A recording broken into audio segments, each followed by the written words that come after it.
Another fine evening with everybody here. Nice to see everyone. I can see you there, Rollin. Nice to see you.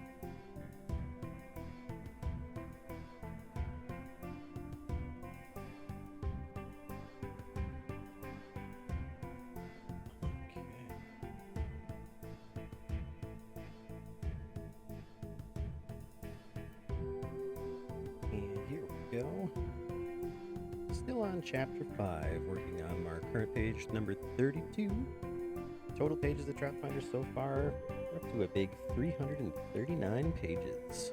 So that's pretty impressive, at least in my little humble kobold opinion. So let's get started. Hey, Black Fox, good to see you. Thanks for joining the stream.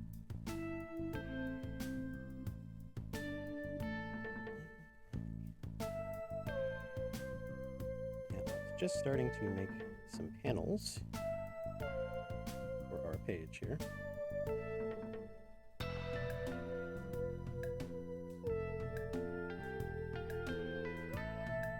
How's the audio? Am I coming through okay? Still trying to get the balance here.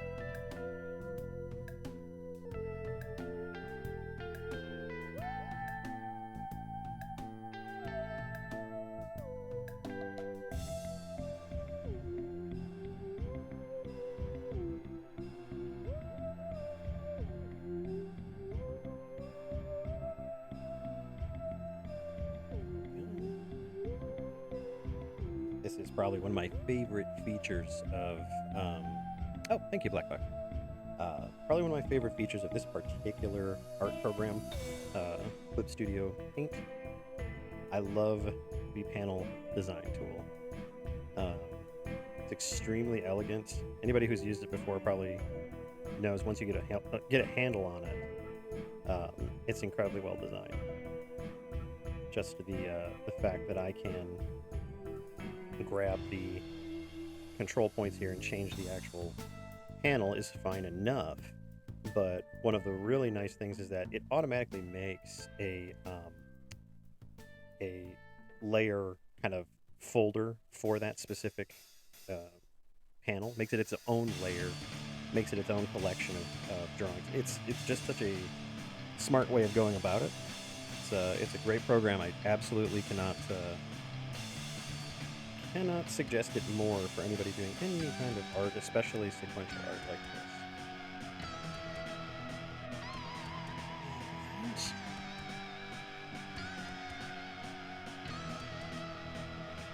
Yeah, that's weird, because I set up the go live notification. Let's see. Twitch, what did you do? What did you do? Kill it.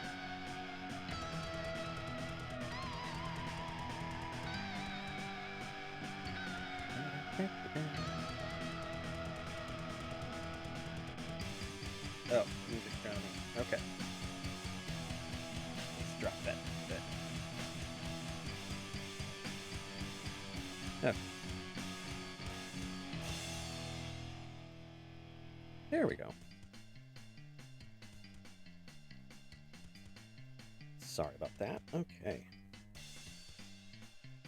I love Night in the Woods, but gotta get that audio a little bit more wrangled down. Okay, so need a little bit more down, I think. Okay.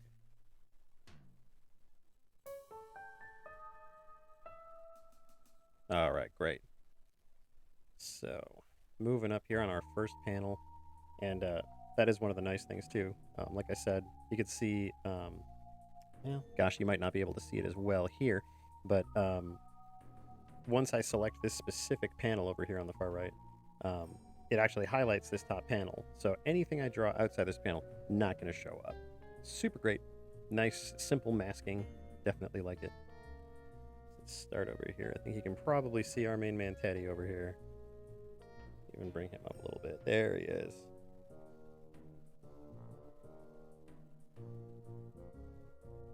Yeah, we'll find out as we go, Black Fox. Sorry about that.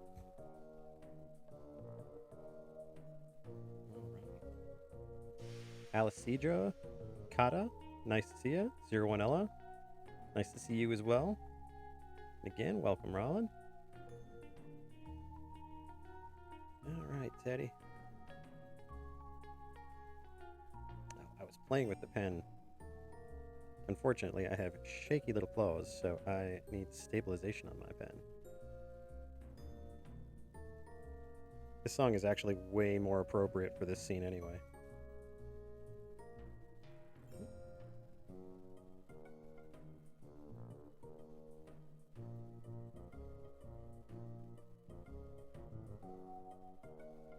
There we go.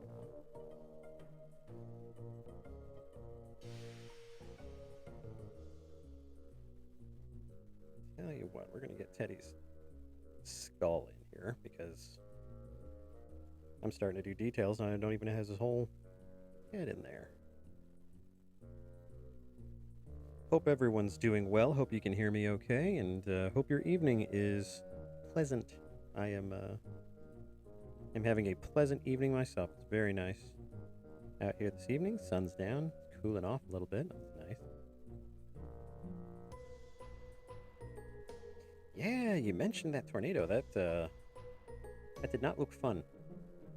They rarely do.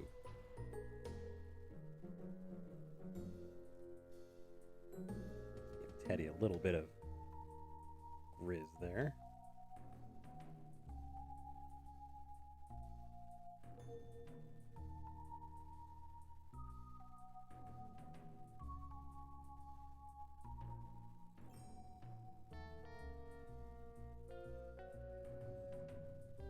There we go.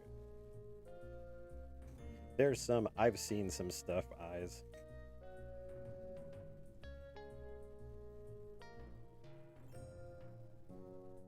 There we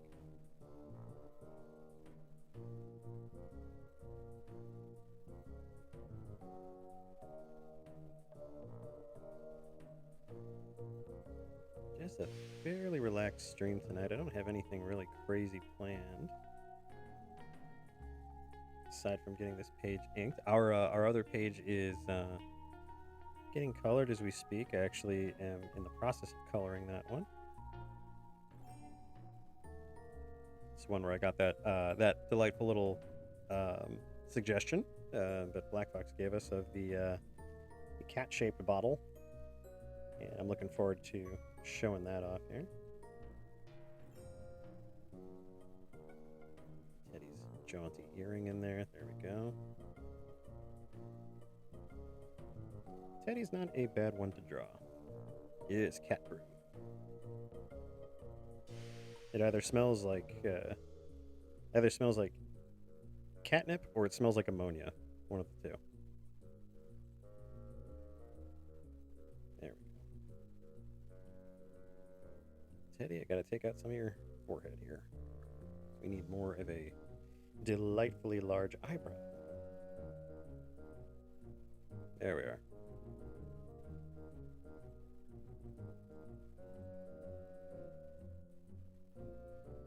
Stray dog.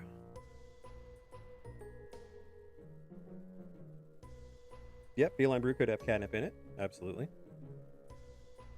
You know, I've never had catnip tea. I've heard it's a thing, but I've never had it. Which probably makes sense. I'm not a cat. Kobolds are about as far from cats as you can throw a stick. Pretty far. With a ballista. Oh, shoot. Shooty, shooty, shoot. Okay. So, I goofed. And this is another little interesting facet of this particular program. So, I believe, yes, I have been drawing on the reference layer, the actual sketch. I've been inking on top of the sketch, so that won't translate to the comic panel. You can see here, had I not been so zoomed in, I probably would have noticed this earlier, but the highlight around our panel's gone, and we don't have that masking that we were looking forward to. So What we'll have to do, instead of undoing all that, I think it's a pretty good roadmap for moving forward. So what I am going to do is I'm going to use this little lock here, the top right over here on the top of the layer palette. There's a little lock option, and that's going to lock the layer so I can't draw on it anymore. That's just a nice big sign that says, hey Zib, don't do this anymore.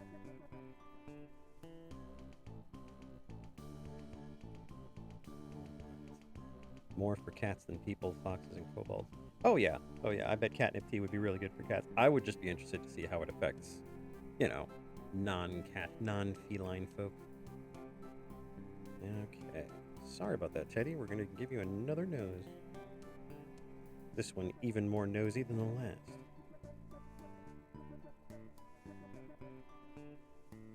There we go.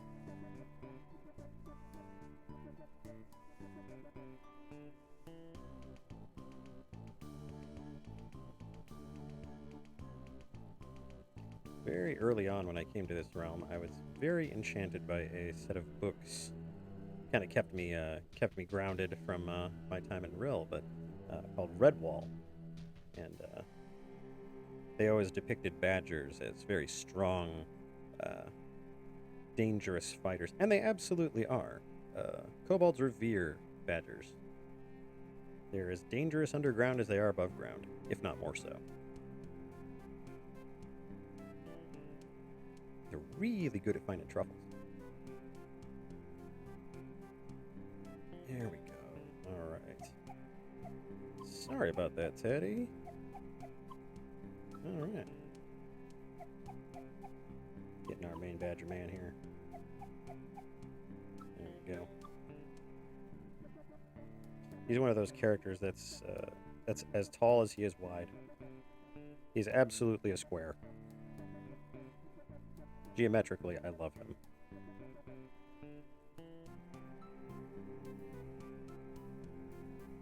Nice big mustache. I must ask you a question. Alright. Short hair up here. I think with all the innkeeping shenanigans, I don't think Teddy has a whole lot of hair on his head. I don't think it bothers him too much. Earring there again. Alright. That sounds like a fine plan there, Black Box. Have to let us know how that turns out. I've never had cupcake. You know what? I haven't had cupcakes with Cinnamon Toast Crunch on them, but I have had donuts with Cinnamon Toast Crunch on them. Excellent. If not slightly redundant, but excellent. All right. All right, Tedders. This one's for real. Getting those ears in there. What is the best donut you've ever had?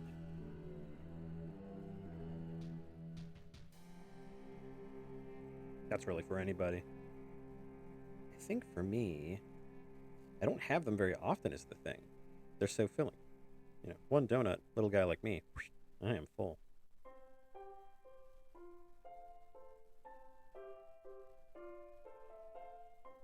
Ooh, apple fritter. That does sound good.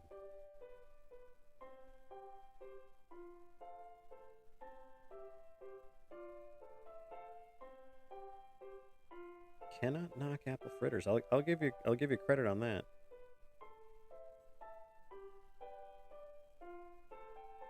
Now, do we give Teddy some more little face stripes, or do we just make him a little bit more simple? I think what we're going to do is we're going to simplify Teddy a bit here until we get to the coloring phase, because you know what? He's a badger. He doesn't need crazy colors. Not yet, anyway. Okay. Moving on to that collar's working man. Working man badger. Big old trapezius on this guy. Ooh, honey curls. Those sound good too.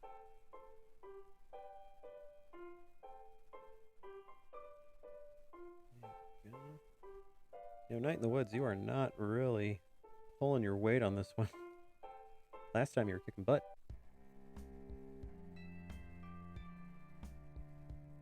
That's a little better. All right. Discordant piano tune was not what I was looking for this stream in terms of background music. All right, get this little apron in there. Yeah, I think Teddy's one of those perpetually tired-looking people. He's a very strong, very tough person, but he perpetually has that look where he's about to take a nap.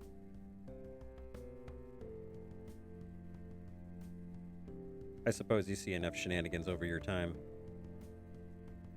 as an innkeeper, and things don't surprise you anymore. That hand is not working the way I want it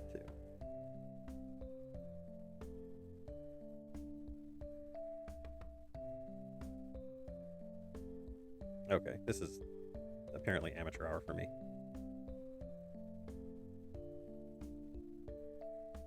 Yeah, Outer Wilds, that's a good idea. I should actually look that one up later tonight.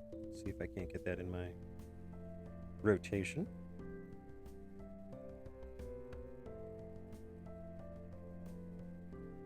This quill is less quilly than I was hoping it to be. There we go.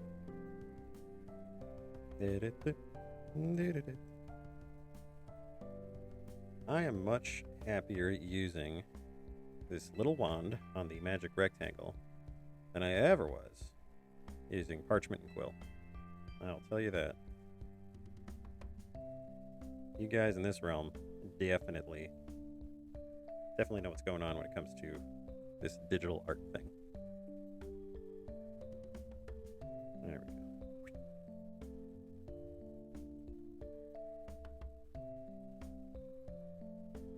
I wonder if the avian patrons of the bar that we had in pages past see a quill pen like that and they get offended.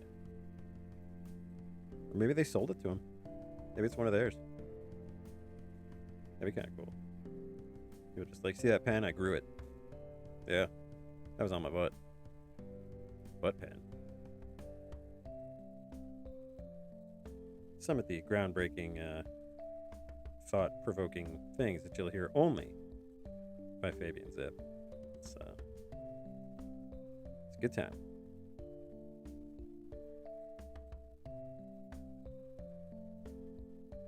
It's interesting having restarted the comic in January, or not restarted, I guess, but kind of reinvigorated it, kept it going.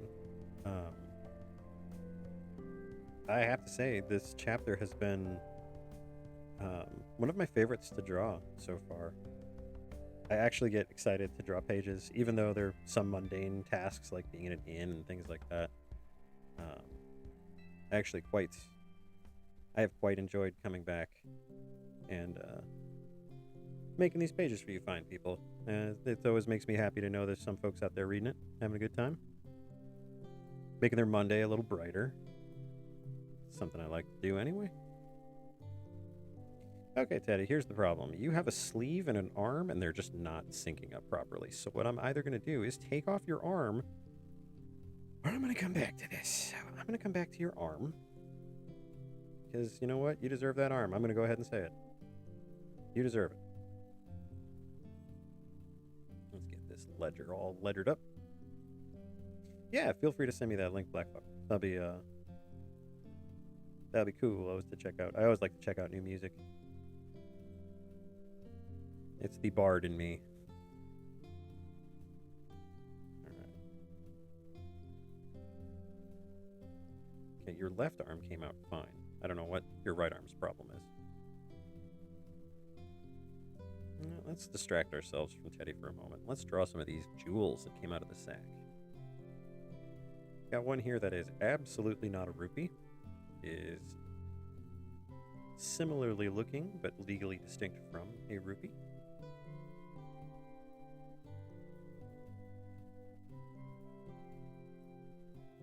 Also, it absolutely did not come out of a pot or a section of tall grass.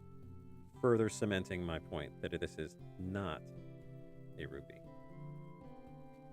This is a straight up pearl, though. There's no copyrights on pearls. You show me a copyright on pearls, and I'll show you a madman bent on pearl domination. Alright, then I had some kind of weird faceted gem here.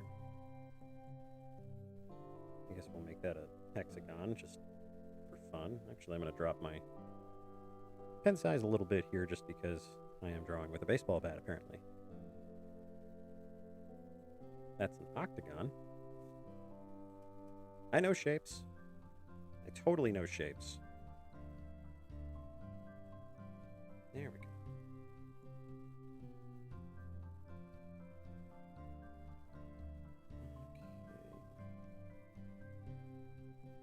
Yeah, it's a shame I wasn't streaming yesterday. It was prime being inside and drawing weather. It was rainy and a little thundery. More lightning than thunder. You know, one of those all bluster kind of storms. Not like some of the crazy ones that you've seen, Black Fox.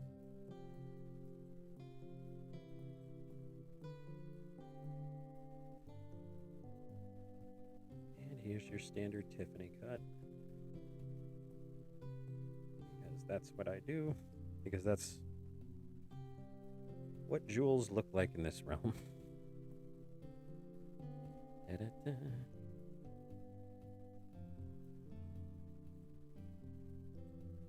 There we go. Awesome. Thanks, Black Fox. I'll check those out later tonight when I'm not knee-deep in all of this art.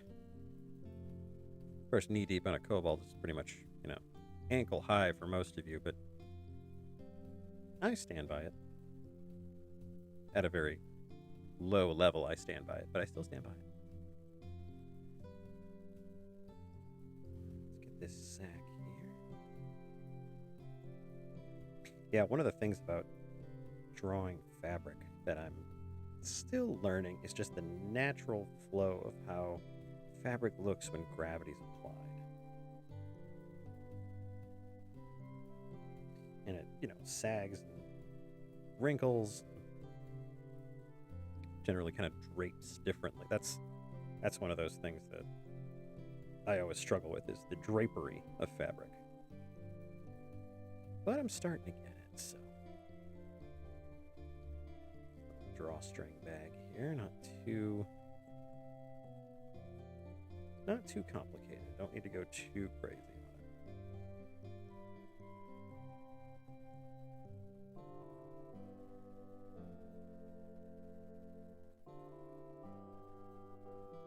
Very cool. Looking forward to it.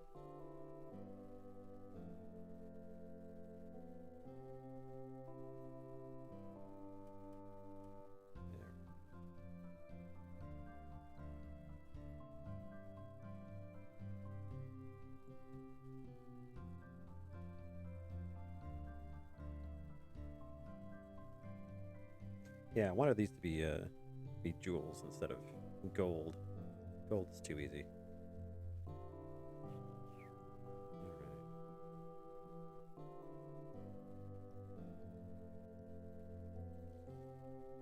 Alright. Well, I think we're going back to Teddy's arm, and I'm feeling a little bit better about it.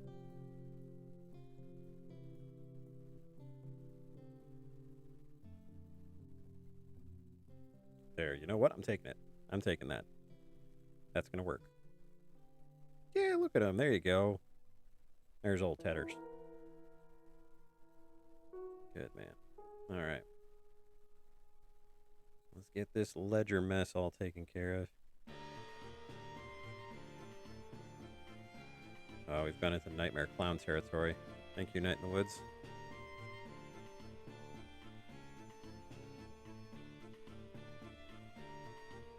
I like the cut of your jib, but when it gets to clowns, even kobolds don't like clowns.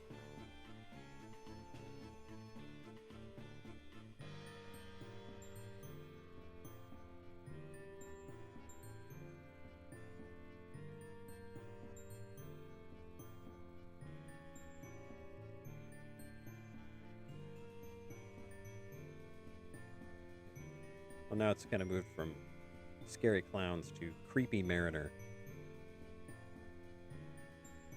Sounds like a fella with a wooden eye and a monkey is trying to convince you to go on a voyage.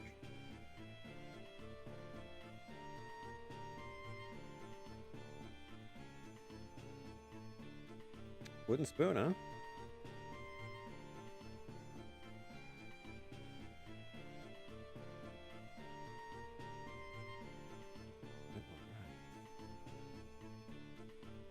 Slowly getting there. Some of the hardest stuff for me is always kind of background objects, non-organic objects. But we're getting there.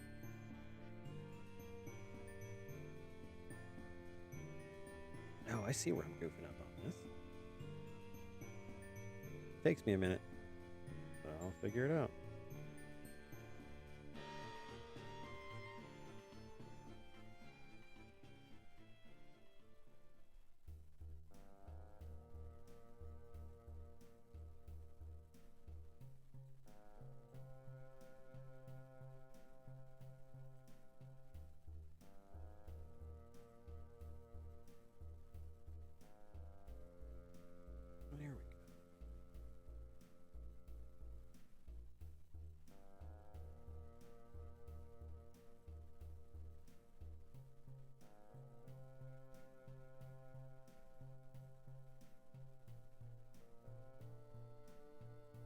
There we go.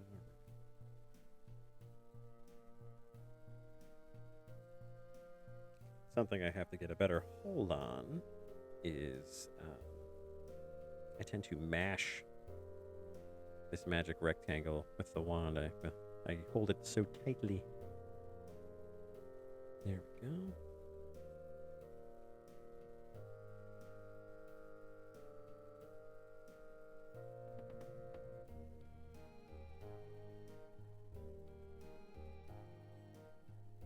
Oh, Sylvie, nice to see you.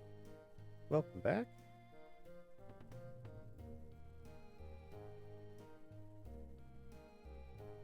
We are drawing. I'm not doing it particularly well, but I'm definitely drawing.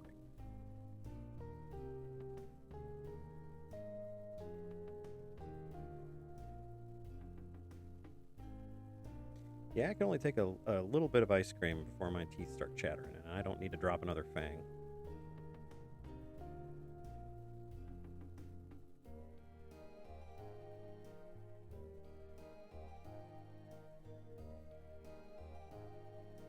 Alright, Tedders. It's something I always wanted to try was bookbinding, but, huh. Wonder if Foxgill's ever gotten her invisibility potion on her own separate adventures. You know, that's actually an interesting point. One of the projects I had kind of thought of not too long ago was to do individual stories for our characters here in the 2 years that they've been gone. Just to kind of keep them in the loop, or at the very least kind of help to explain how they've gotten where they are.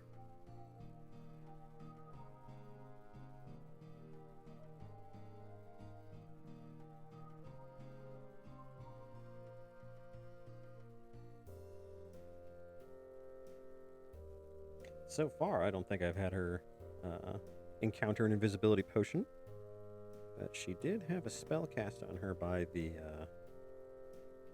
mage's pearl way back in chapter 3. Made her pretty speedy.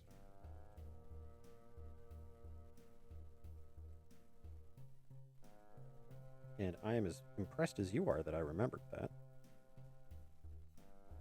Although that is kind of how it works when I'm drawing. When I'm doing any kind of drawing or artwork or anything like that, it always kind of seems to go into like a mode, a zone, if you will. Makes it difficult to talk occasionally, but you know what? I'm willing to take that one.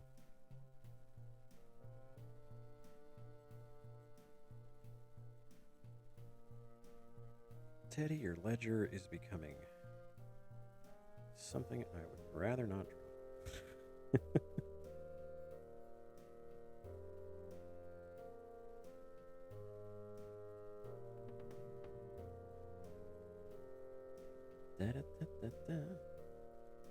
But yeah, I had that thought, Black Fox, just to kind of show their separate adventures and how they got where they are.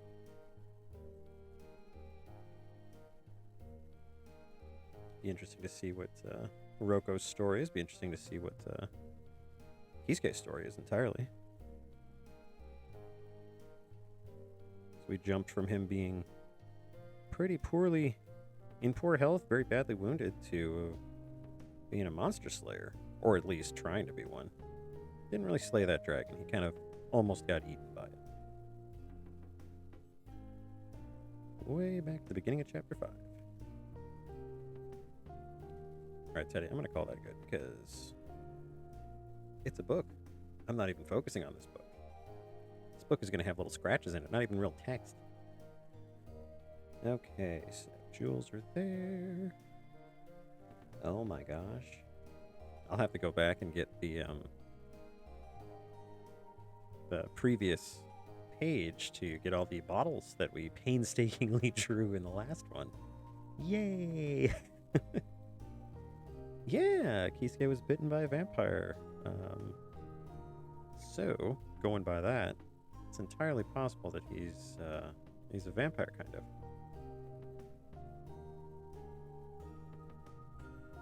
Something else we'll be exploring later on in this chapter. A little bit more about Kisuke, a little bit more about how he and Katya are dealing with that particular issue. What her part is in it. If I remember correctly, when she was talking to the Mage's Pearl, after the Pearl had convinced her to take him on as a monster hunter candidate, she had said that, well, if he lives, monster hunter. If not, I send ashes.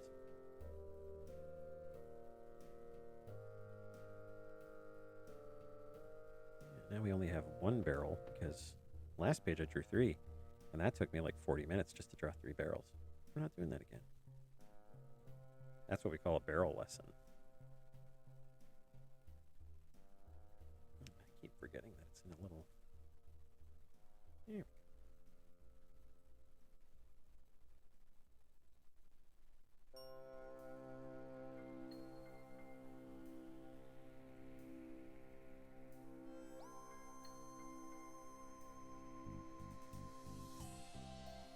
There we are. Okay. Getting there.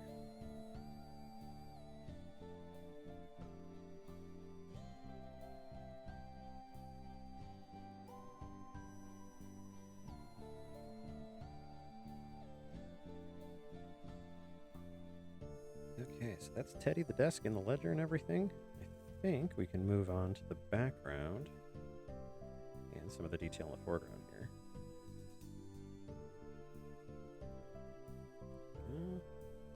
Will there be mythical animal-like people and half-breeds? That's a good question. Critterkin are usually pretty homogenous in what they are. There are some crossovers. So, yeah, it's entirely possible that we might see some kind of half-breeds later on down the line.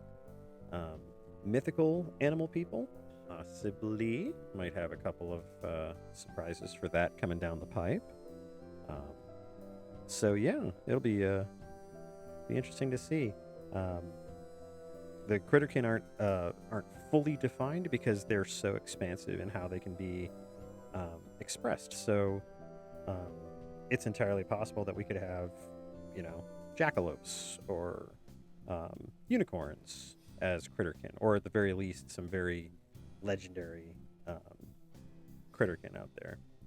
But you might also see something like, a red squirrel and a family of gray squirrels, or a fennec and a family of red foxes, something like that. So, nine-tailed fox, a kitsune. Very, very tricky animal. Very wise, very powerful, very dangerous in the wrong circumstances.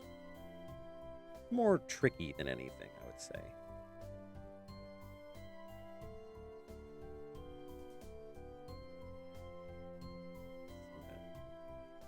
Faux wood grain that I love to draw so very much. We will not be in a location with wood grain after we get out of this inn for a very long time.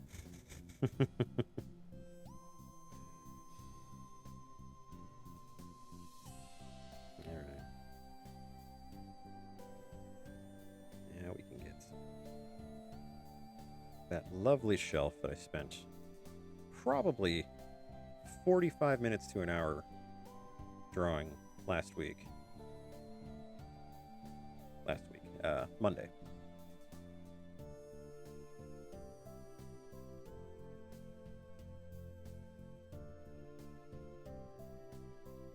Yeah, Critterkin are very adaptable like that. So if you have, for example, like an avian Critterkin that's brought up with raccoons or with squirrels or something like that, they're extremely adaptable. So they would be able to, with some effort, they'd be able to get integrated into that family unit pretty solidly, I think. And that was the wrong angle. That's better.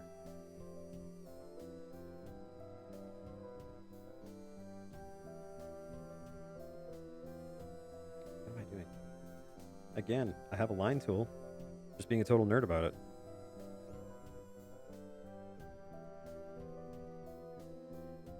Alright. Backing. There we are.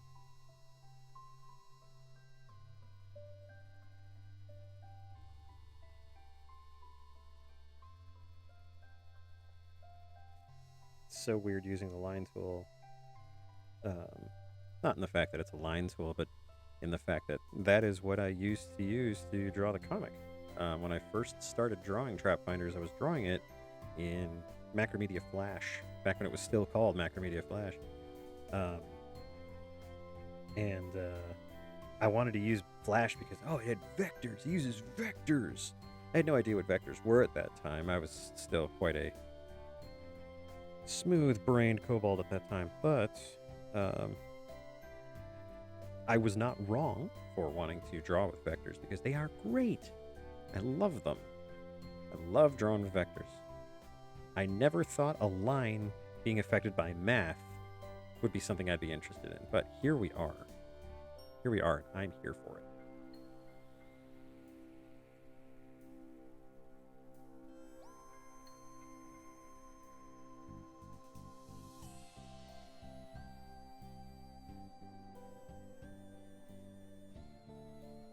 Yeah, if you look back at the early comics, you can definitely see that it's not much of a pen tool being used. There's definitely a line tool there. The curved line, bending lines, and stuff like that. Oh man, it's just, I made so much extra work for myself by doing that. But you live and you learn.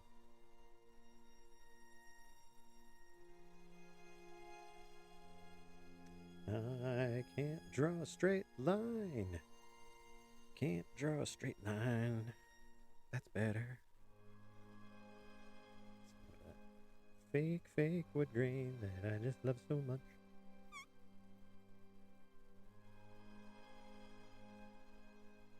Alright. The Nine-Tails Fox idea I have that the fox was raised by a group of exiled Viking and Native American people. Ooh, interesting. Two groups of people that I actually quite enjoy reading about.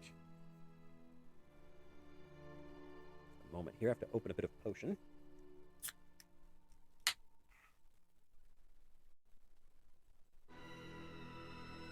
Much better. All right.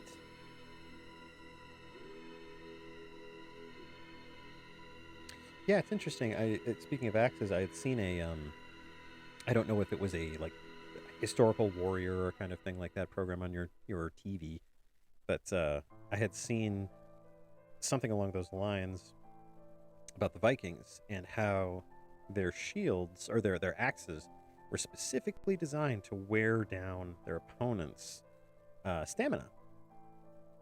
Because the axe, in physics terms, the axe just pours energy into its target because of the weight and the momentum of the blade and everything. But it puts all of that energy on such a fine point, and it just absolutely overcomes shields. So even holding up a shield and blocking the attack would absolutely drain your stamina and make you very weak. And the Vikings knew that. They took advantage of it. Very, very crafty. I would say almost Koboldian of them. We can't all be perfect, but, you know.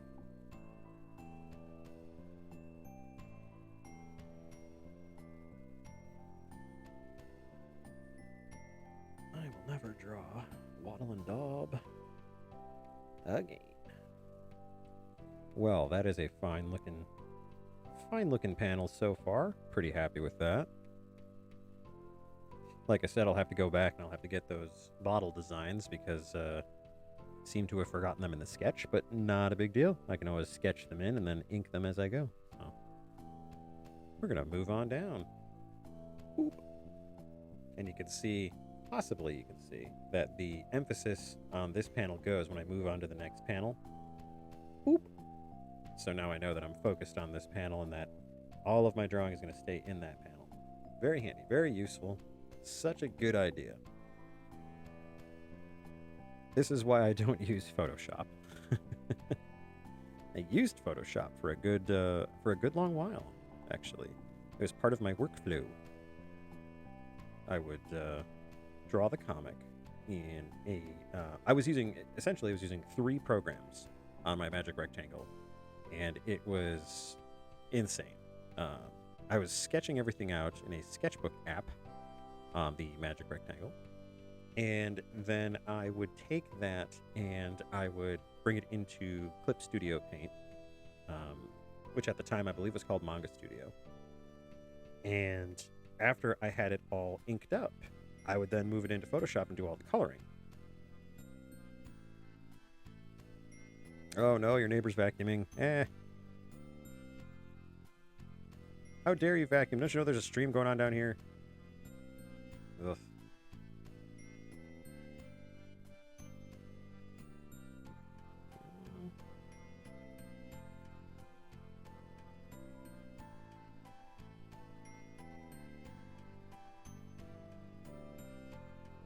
Actually fought with this panel quite a bit. Mainly due to my penchant for dramatic cloak removal reveals.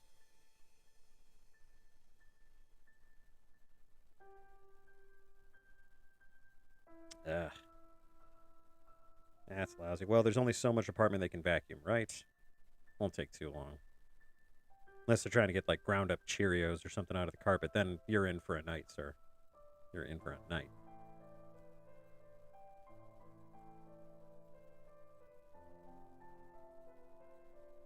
All right.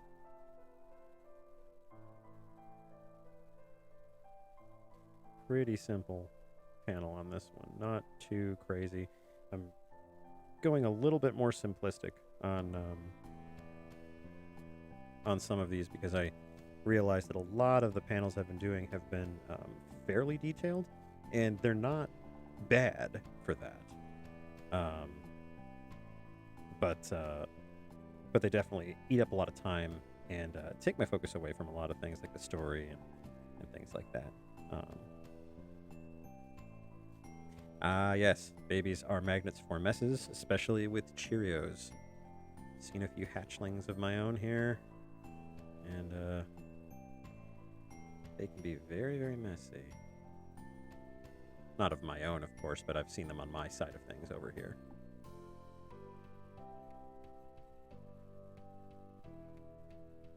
There we are. Add a little bit of this finger here curving around because right now it just looks like there's a very stubby finger there. And while I do believe you mammals have stubbier appendages than my draconic brethren, not that stubby. You're somewhat dexterous. There we go. That's way better. Because the thumb is back there. Gonna add a little bit of a... There we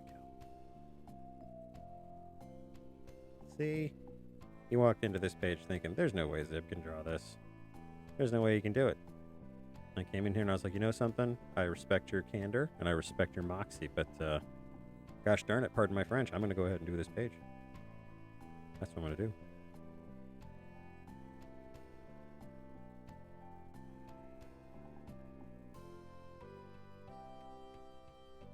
And I believe earlier this week I was talking about leaving headroom. It's a term cartoonists use for space for the dialogue to fit. Some of my older pages, I really didn't know the concept of headroom. I didn't know the concept of blocking out dialogue. And as a result, I have dialogue that's like pasted all over the artwork. Been trying to avoid that. Been trying to get this into more of a, not classic, not classic per se, but a more organized fashion. So, but yeah, so we've got especially in that panel above, lots of headroom at the top there. There's nothing important that I would be blocking out with text, like character faces or battle scenes or things like that. So that's plenty of headroom that I can use for dialogue, and in fact I can have quite a bit up there.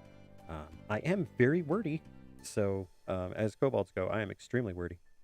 And then here in this panel in the bottom left, headroom is actually over here in the bottom right. It gives us a lot of room to put in a response, a pithy remark, some kind of witty retort, if you will. And I think the only challenge that I have here currently is this bottom right panel, where I have not given myself a lot of headroom. I may actually have to sink her down a little bit just to give myself enough room so I can make sure there's dialogue in there that actually makes sense. Might also be important because the dialogue on that bottom left panel is most assuredly going to be down in the bottom right. And because of that, it's going to kind of interrupt the flow of the reading. Most folks read top to bottom, left to right, except other countries, but most folks that I write for, anyway, in English, read left to right, top to bottom. And because the text will be on the bottom, it kind of goofs up the reader a little bit. It goofs up the reader, and it's bad form. I know it's bad form. I'm not good at this, so just learning as I go. But yeah, no, it's interesting, and somehow Teddy has a weird line on his head. I'm gonna have to fix that. Hello, let's jump back over to that panel. Tedders, what happened? You getting lines all over your head? Usually this is my fault. The claw slips or my magic rectangle gets off kilter and I draw something inadvertently. There we go. Sorry about that, Ted. All right. He had an uncle named Ted. Chimera got him. Pretty nasty stuff. Okay. Yeah, so this bottom left panel I think we can call good. This is not, well, you know what? I honestly don't know where this person's other hand is, or where their arms are in general. But I think in the instance of, or at least in the interest of not making this super visually confusing, won't worry about it for right now. If it's something that presents itself later, we will deal with it then.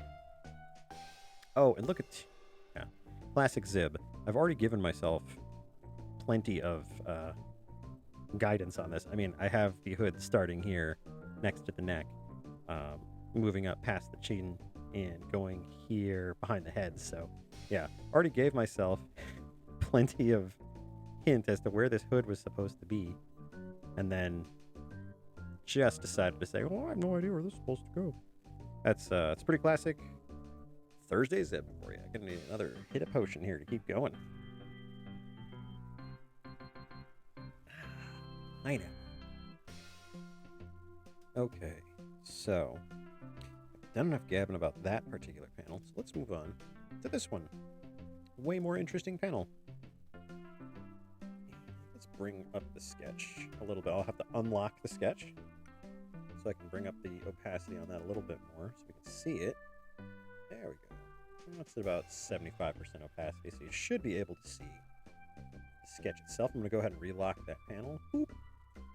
Noises are completely required. I don't make the rules, folks. I'm just a little kobold on the internet. And I'm going to go ahead and start her little nose. I don't know when I decided that 99% of Critter can have just a triangle nose. But man, it helps.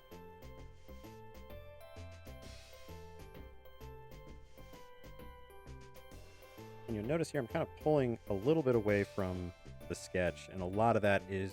Gosh!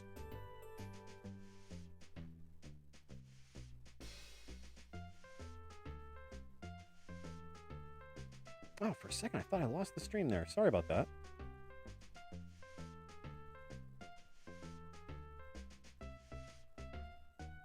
Okay.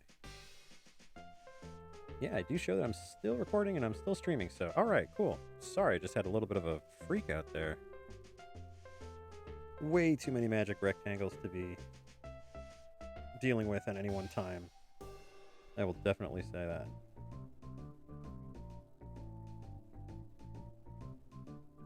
Hey, Corvus, I see you snuck in there.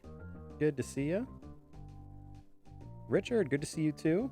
Welcome to the stream. Glad to have folks here with me. If you have any questions or if you just want to yell at me, please feel free. The chat's open and it's a pretty laid back stream anyway, so. How is it going, Corvus?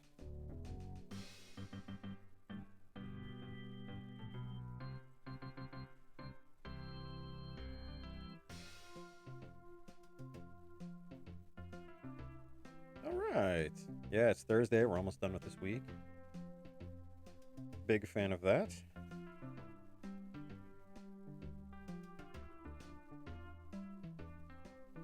Going to have to speak to you about...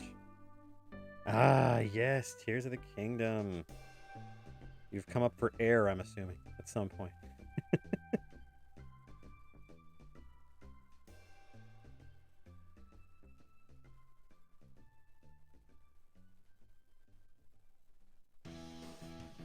I'm expecting at least one or two incredibly unrealistic weapons that you have put together, made out of one, if not several, large objects.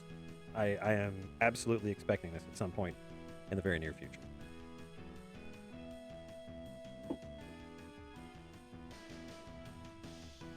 Just adjusting my seat here. All right. Yeah, this is the first official appearance of Hiroko in Chapter 5. It only took us 32 pages. But, yep, she's back.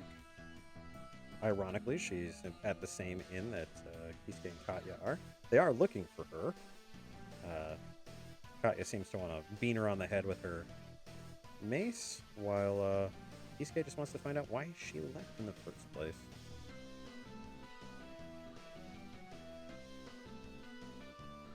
Go. All right. What is your favorite part of Tears of the Kingdom so far, Corvus, if I may be so bold?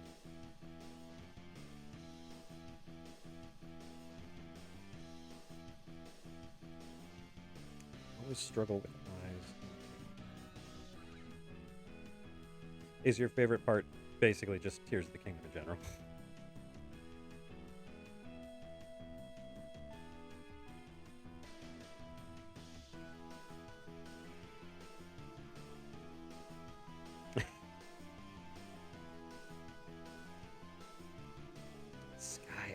Oh, do I see some Skyward Sword Easter eggs afoot?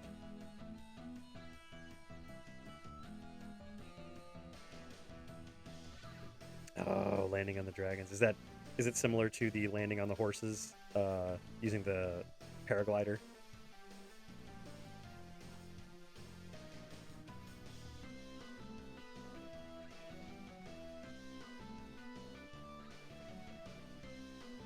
Oh, nice. I actually I have to say the Game Grumps had it right. One burns. I don't know if the horse is on fire. It's extremely similar, I would think.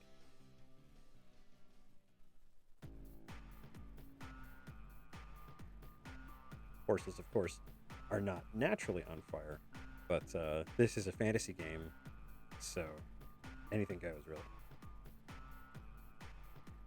Also, in a game where you have Matt Mercer as the voice of Ganondorf, I mean, the sky is literally the limit at this point.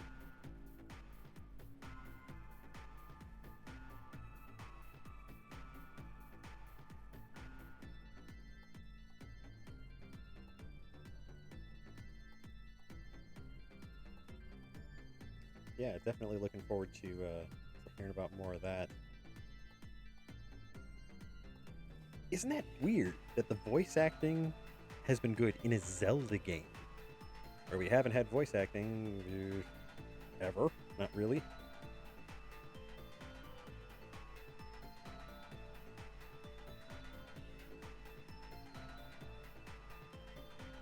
Unless it's a warhorse? Yeah, I think that's right.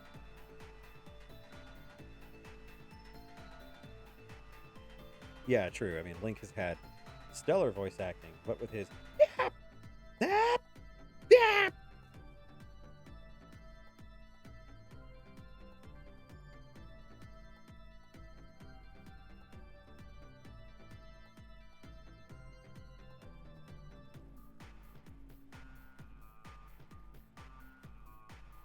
oh, not good or way too good.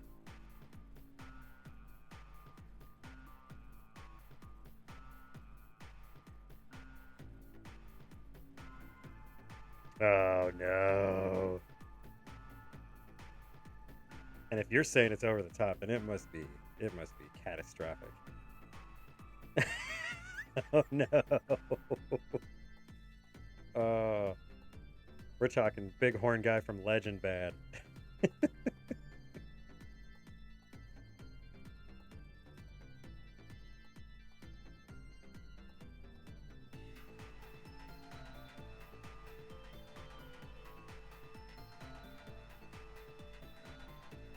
So Black Box, you're excited for them to meet up again. What do you think is gonna happen? Oh, I always hate that when you have a villain. Oh yes, totally. I'll need to see that screenshot. Um, wow, what a sizzler. Uh, I've always hated that when the bad guy kind of revels in their pure evilness. It's just not. I don't know. It just it's a turnoff for me when it comes to stories like that. I mean, that's not evil. That's just showboating. Not too sure. Well, yeah, there's all kinds of things that can happen. But as we've got here, we've Peacegain caught you looking for her, and then she's got her own story. She's got something else going. I wonder what's bringing her to the city of Lift.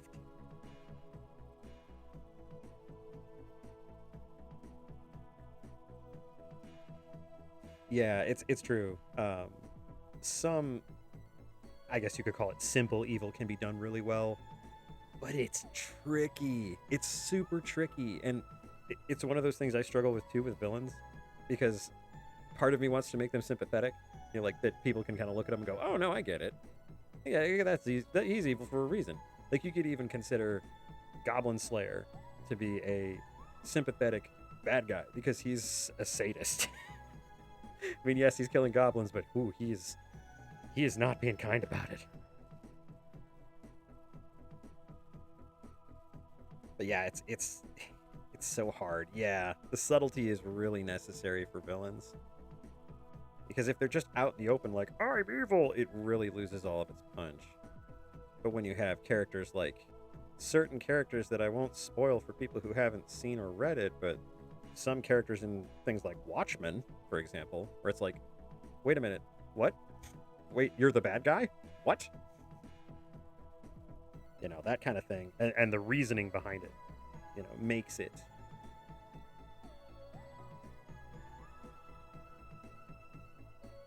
Yeah, it always seems that Ganondorf has a thing on revenge, and I don't know, I just don't see it. I guess it's one of those things that is interesting to me because the I can never remember the name of the people that Ganon comes from.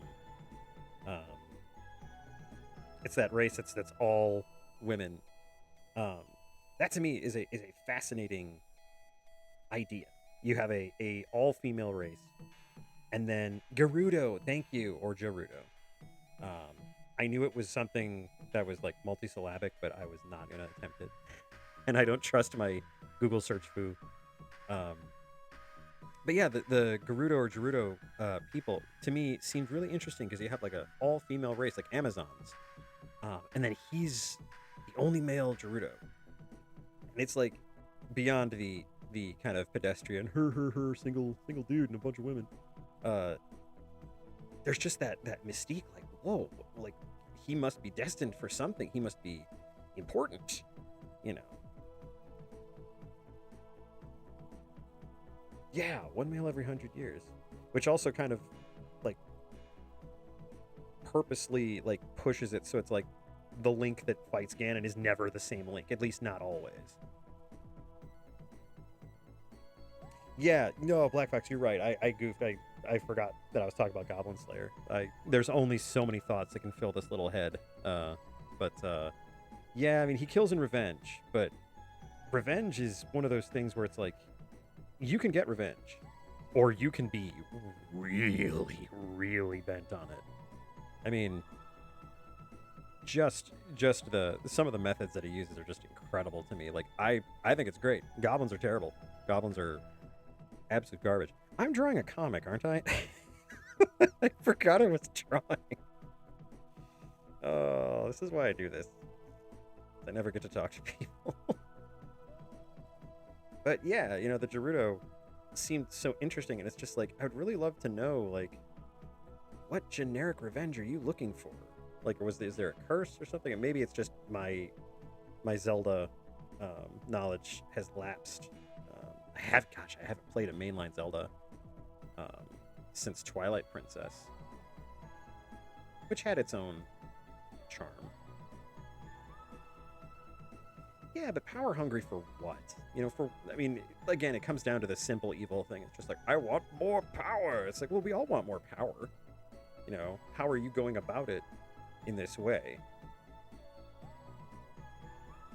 Oh, well, there we go.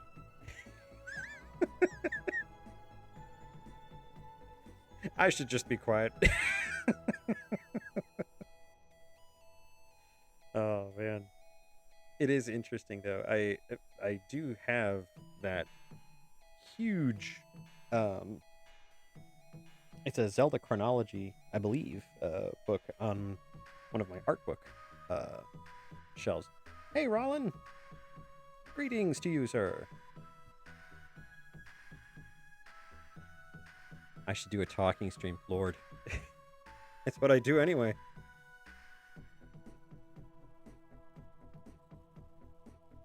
There we go. Just getting this panel lined out here. Welcome, Rollin. Since this is the first time in the stream, this is the first part of the stream where I usually will do drawing for my comic Trapfinders, and then after I have completed my goal for the evening, I will usually play a videoed game that you humans seem to enjoy so much, and that I have been enjoying quite as much.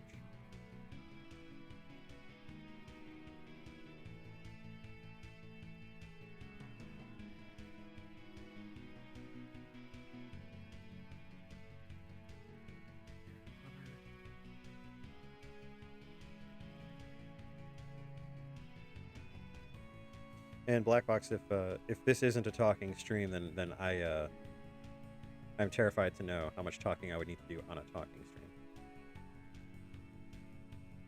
Yeah, Rollin, I've been playing Shining Force. I just really love the game, so I figured I would play it and show folks how cool it is. We aren't too far, actually. We just finished up like the 5th or 6th battle or something along those lines, and yeah, it's good stuff. Quite enjoying it. It's definitely creaky, as Mega Drive games go, but it still has its charm. So, can't complain there. Okay.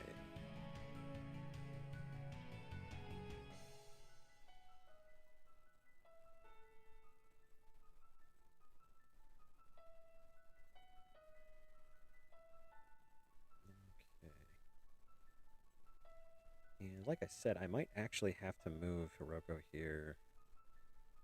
I really haven't given her a whole lot of headroom for dialogue, unless she has like a snappy one-liner or something, which I don't believe. I don't have this the script file in front of me, but I don't believe that's the case with her. Let's get this glove.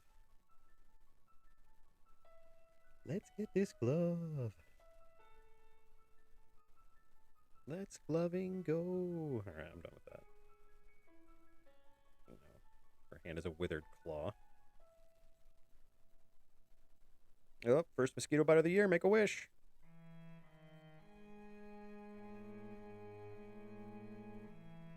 There we are. That's better. I've gotten much better with hands, but that's not saying much because hands are still incredibly difficult. They move and change. It's just bodies, man. You mammals. Ugh. There we go. All right, perfect.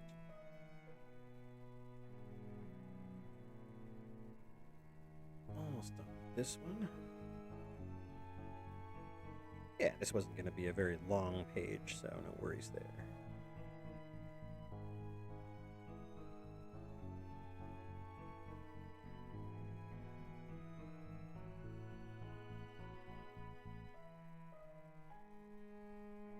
Yeah, if you see here on the bottom, the sketch doesn't really line up entirely with the bottom. And that's mainly because I draw the pages in a larger format than the A4 standard page format that I plop them into.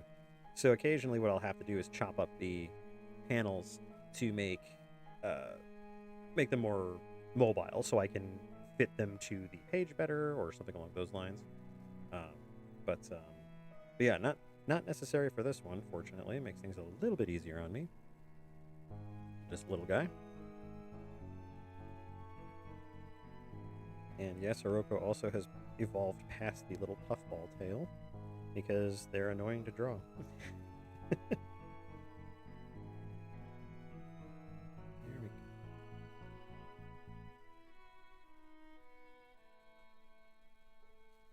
Cloak kinematics. Not something I thought I'd be dealing with on my day-to-day basis, but it's better than being a gnome. Alright. Actually, that looks pretty okay. Yeah. Yeah, I'm pretty satisfied with that. That's better. This is much better than the sketch we had if you were with us on Monday. This original one was not anywhere near this dynamic, so it's good. How many years have you been doing Trapfinders? I have been doing Trapfinders. I started back in 2011, and I was doing 2 comics a week for something along the lines of like 5 to 6 years. And yeah, there was a bit of a break for personal reasons and extra personal reasons. But yeah. You see my stats up there. I've got the stats there. I'm on chapter 5, page 32, and total pages 339. So that's something to be proud of, at least. But yeah, I've been doing it for a while and really just kind of got back into it on January 1st. I just decided, I was like, you know what? gonna go ahead and do this, get it going. And what's nice is this stream has actually also been very good at kind of keeping me accountable and making sure that I'm working on the comic, because I do get busy with life things from time to time. So this helps a lot, actually.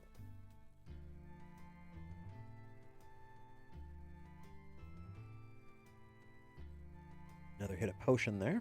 All right. I think that takes care of us for tonight, for the art portion of the stream. I will have to go back and fix that. And Monday's page is about 40% colored, so that's good. That's moving right along. And yeah, all right. Actually, something I want to fix. These panels. One of the things we discovered, I think a week ago, was that we could change the panel thickness, and it's something I want to do because I tend to make them a little too thin. Let's see, can I do this? I did this last time. There, now it's selected. Let's see if I can thicken the line here. Oh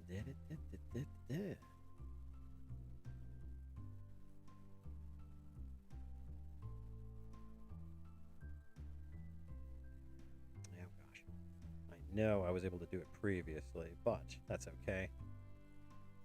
We'll figure that out at another time.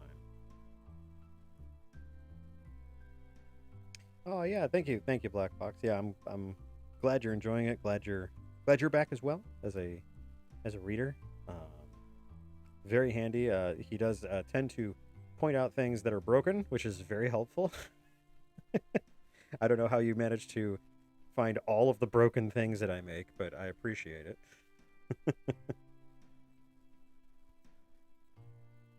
Okay. Well, in that case, I'm going to save this page up because we're in a good place with this page. All right.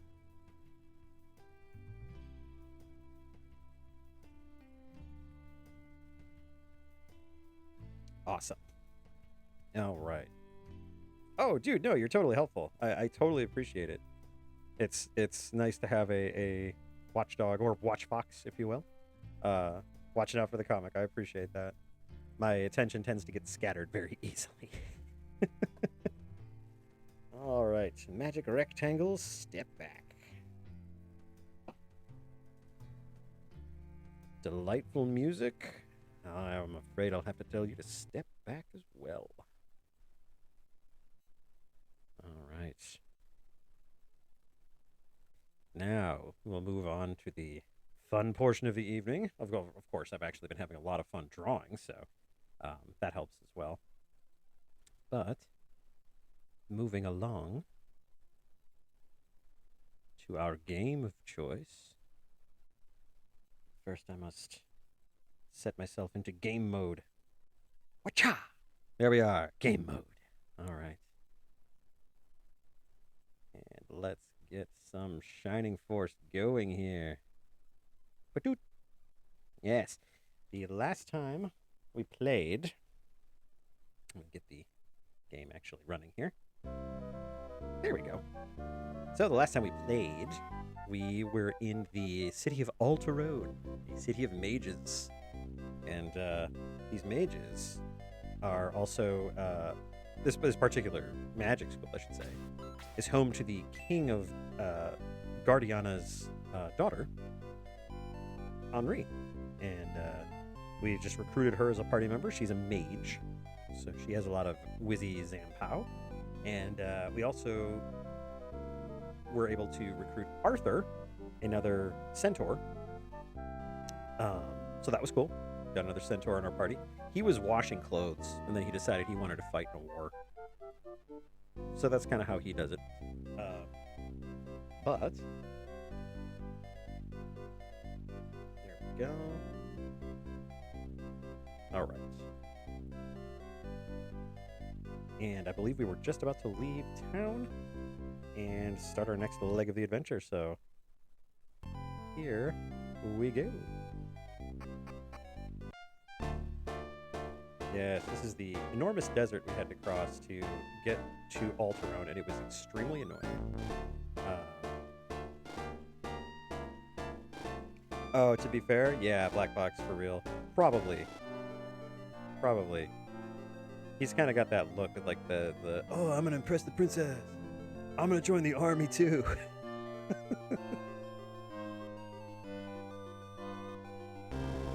So back to the city of Rindo, where we began this chapter, chapter 2.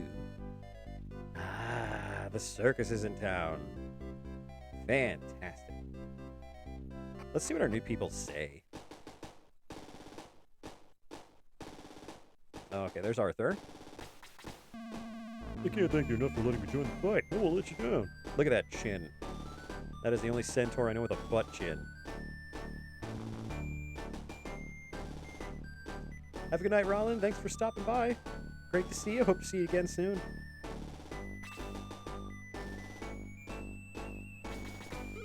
Henri? Phoebe, thank you for your efforts. I too shall try my best. Good. We have no room for slackers. I'm looking at you, Lo. Looking at you.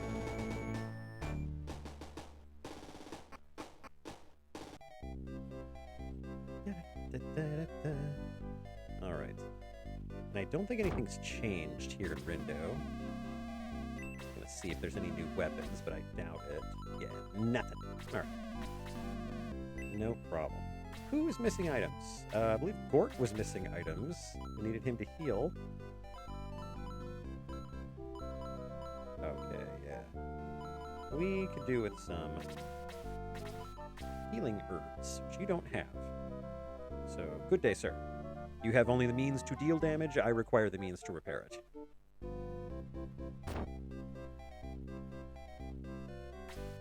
Hello, sir. Yes, your wide variety of 4 items.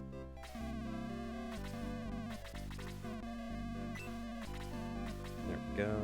Load up Arthur with a couple of herbs. Oh, I do need to get him a spear.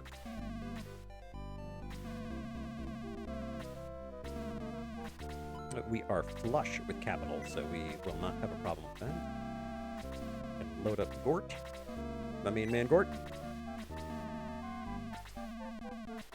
Alright. Henri, you can use some healing. Shopping.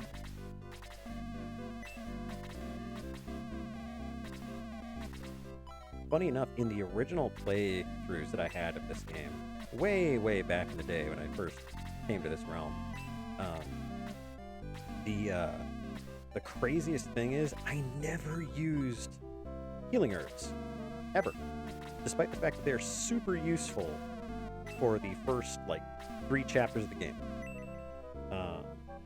I think I wasted all my money on healing seeds, and it's like, nobody has 50 hit points.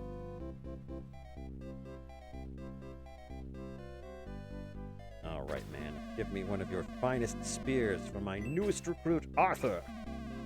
Hopefully when he is hit by an enemy, his armor will not fly off.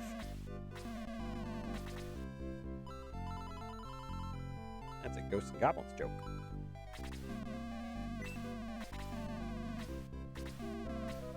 Alright. And I don't think anyone bit it during that last fight. And I'm not going back into that playhouse. You know why? Because they spread rumors and propaganda. Hello, old man. I'd still like your boat. The answer's still no. That's the mayor's ship. Go talk to him if you like. You know what I am? I'm going to talk to him. I'm going to tell him how you sassed me. You sassed me, the leader of the Shining Force. My force is shining. How about yours? I have a favor to ask of you. Grant it, and the ship is all yours. What do you say? Ooh, free boat. I don't know. Maybe we should be coy. Maybe we should be like, nah. You weren't going to give me your boat before, so why should I care about it now? We are heroes. We'll just go ahead and agree. My grandson is missing. If you find him and bring him back, my ship is yours. Well, 1 kid for 1 boat? I think that's pretty fair. So, Zippy, please find my grandson. Well, is he in the attic? Is this an easy one? No, he's not up here. Okay, well, I've exhausted all possible search routes. Your grandson is dead.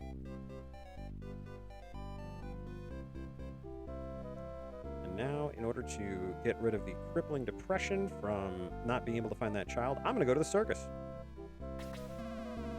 Mayor's grandson? Yes, he went in the tent and never came out. That's strange. It's a circus. He's got to come out eventually. I'll let you in to look for him. Be careful. Some of those people look dangerous. Oh, yeah, carnies. Dangerous folk, aren't they? I do like this tent, though. This tent looks like one of those parachutes that you would use when you were in a kindergarten class. I've seen them on the human TV. And, of course, it's a battle in a circus. Well, Zibby, remember me? Barely. You'll soon wish you'd taken my advice and alter it. Come, my pets, look who's come to play with you. Why, it's the Shining Force. Well, at least they know who we are. I leave you in good hands, Zibby. I have more vital matters to attend to right now. Oh, the dramatic teleport away. That's a true fiend. All right, what do we have here? Let's see. What's our battlefield looking like? We have some scary folks. Mannequins. Oh, God. Tell Markiplier. This tent is definitely bigger on the inside. Of course. What circus is complete without giant bats? After that, we have more of these mannequins. Different colors in Shining Force always means different power levels. So let's take a look at this one. Evil puppet. Okay. And what do we have here? Dire clown. Excuse me, a dire clown? It's far larger and more ferocious than your average garden variety clown.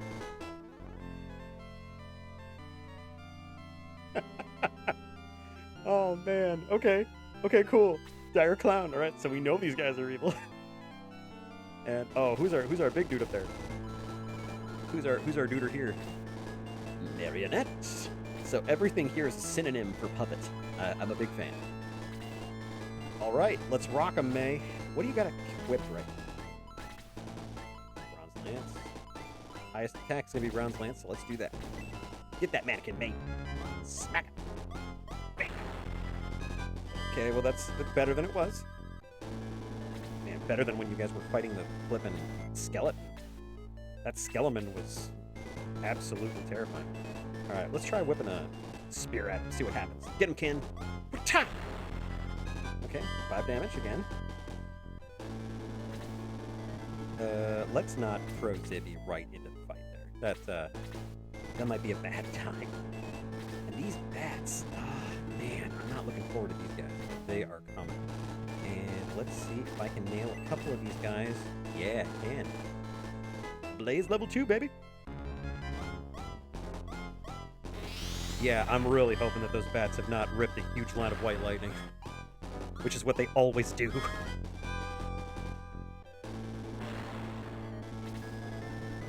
Oh, look at that. Hans is out of range.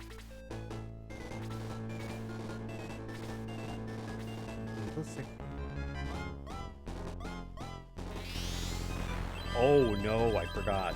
Okay, those puppets just became way more dangerous. I just thought he was going to whack me, but they have magic. Because what evil puppet is complete without arcane abilities?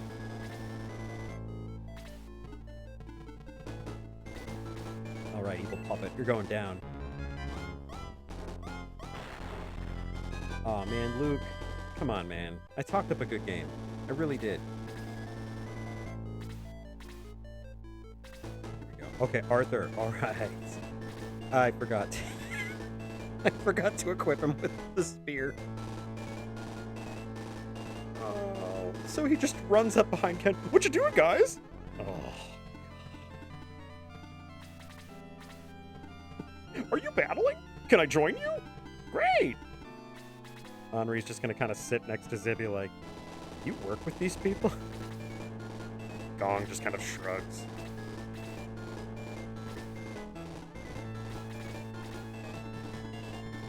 Yeah, Black Fox, I would say that my general play style is the Ralph Wiggum, haha, I'm in danger.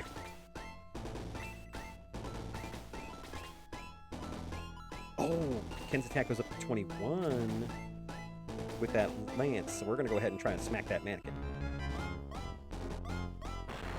But I probably should have used the spear because the other guy can cast magic. We're learning here at a prodigious rate, folks. But we're going to toast these wooden creatures. You like that? You like the wooden creatures? That's the best I had. Ooh, I should change the category. We're no longer arting. We are shining and forcing.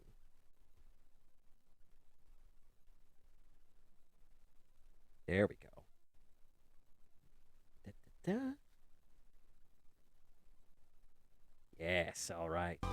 Change the category. Perfect. Da, da, da, da, da. Oh, Tao's level 8. Oh, she learned sleep. I don't think I've ever... Maybe I don't think I've ever used her sleep spell. That's really weird. I for some reason, I don't recall ever using a sleep spell with her. It's always been her blades. Because it's just so flippin' good. Oh, here we go. May, do not fall asleep. I will be super upset. All right. That's better. Circus Bat did not do anything to you. All right, Henri. We need to get you some XP. Zach. It's funny because I thought Henri had ice magic. But, I will take more blaze. Alright, Hans. Pretty standard good damage for you. I'm pretty happy about that. But Gort. Man Gort. Take him down, Gort. Take him with your sword. What? Yeah. There we go. Sometimes I wish the experience points and the gold would get switched around because these guys do not they level at a snail's pace, and it's very sad. Okay, Arthur, another round where you don't get to do anything, so don't worry. I'm sure you'll have to take a big bite out of that dire clown. Okay. Oh yeah, Tao is not doing well. Let's heal her up. Lo, you're useful for once with your dumb hat. Hey, wrong side! Welcome back! Good to see ya! You're just in time for Lo to use his stupid hat.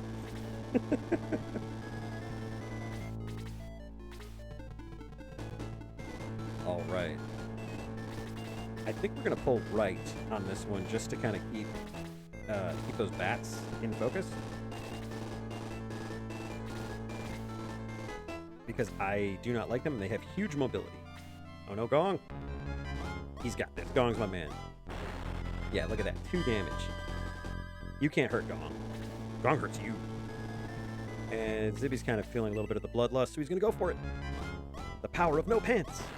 Yeah, there we go. Who needs pants?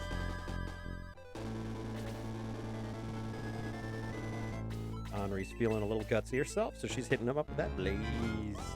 Take him down. I forgot she only has 9 hit points. Okay, well now she has 10. Yeah, there it is. Okay, cool. I thought she had freeze magic.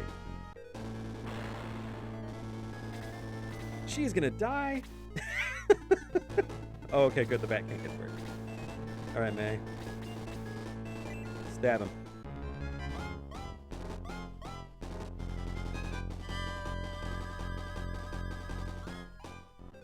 Oh no, I haven't promoted anyone yet. Yeah, we're still a little early for promotion. Most everyone is still about level 4 or 5, something like that. And Arthur, first attack for Arthur. Ooh, Arthur, you have my sword. There is a level 2, and that is who's my level 2 at? Not Chris. Is it Lo? It's totally Lo, yeah, because I never get Lo anywhere. You know as well as I do that Lo has terrible mobility for being a healer. And Black Fox, favorite class is Spellblade in RPG. I would say my favorite class, and this is mainly because I really quite enjoyed 5th edition D&D, but Arcane Trickster, I think, is a fantastic class in the right group. If you're in a group of folks who are big into... Damn it, I keep forgetting about the spear. If you're in a group of people that's really big into power gaming and stat building and things like that, Arcane Trickster, not that great. But if you're in a group that is super into role-playing and strategy and puzzle solving and things like that, Arcane Tricksters are super fun to play. I super, super enjoy them. I think they're wonderful with the right group. Absolutely. Yes, Low is the lowest of the low. We never hear about Low's last name, but I'm pretty sure it's something small. All right, getting the dwarves up there so they can get annihilated by magic.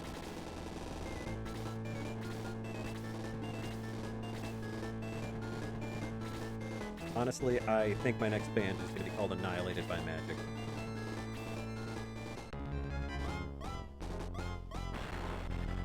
I love how the puppet just kind of like weakly, it weakly paws at you for 1 damage.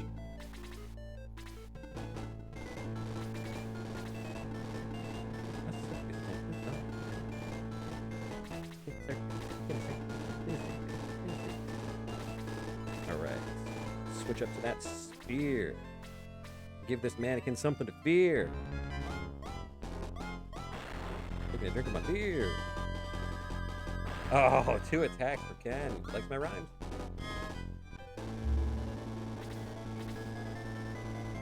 All right, Tau. Oh, Tau is unfortunately out of range. That's okay. No worries. We have an evil puppet that we need to put arrows into. Ba-doom. 2 damage. Not what I was looking for, Hans. I was looking for more of that. Good, 5 damage. But, you know what? Can't always have what we want. Mannequin, prepare to die. Attack! There we go.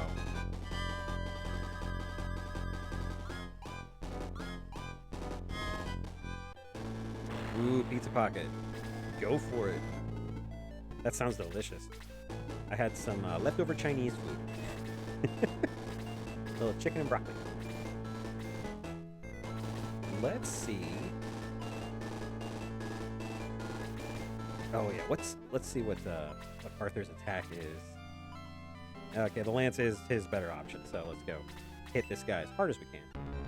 Yeah, wrong side. That's absolutely like, I don't even know if Hans gets to sit at the kids' table. I think he's just at that like the family table where the everyone else kind of sits. Like the uncle that everyone kind of gives a side eye to. Let's try out freeze. Let's see what we get with that.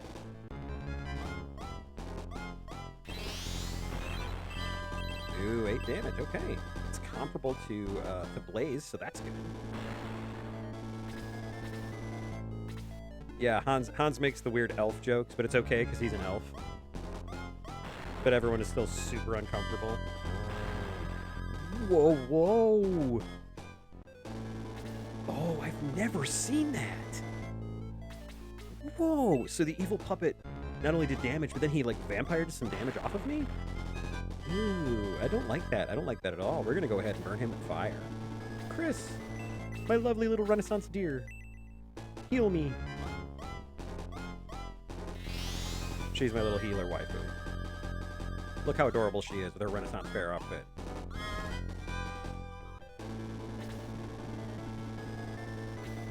I think canonically, I think she actually does have a crush on the main character, so I'm justified. I don't think sleep's gonna work on this guy, but I do want to nuke the crap out of him. But just in case, we'll use Blaze level 1. Save some info. Burn, monster! Yeah, eat it.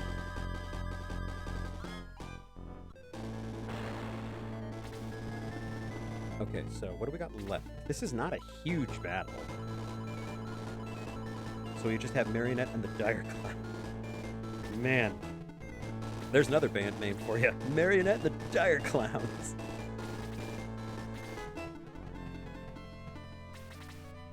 Actually, I mean, Dire Clown, not a bad name for a band. Just gonna say, I'm gonna put that out there right now. Dire Clown.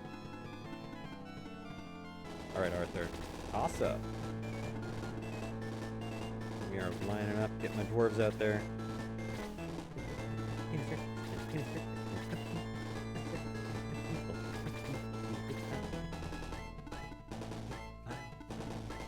Ooh, I think Gort needs some healing, but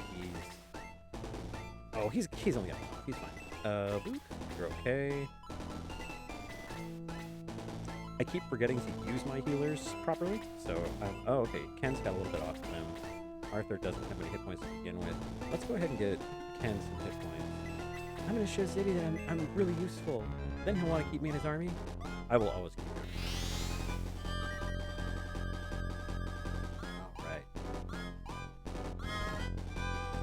Yeah, level 4!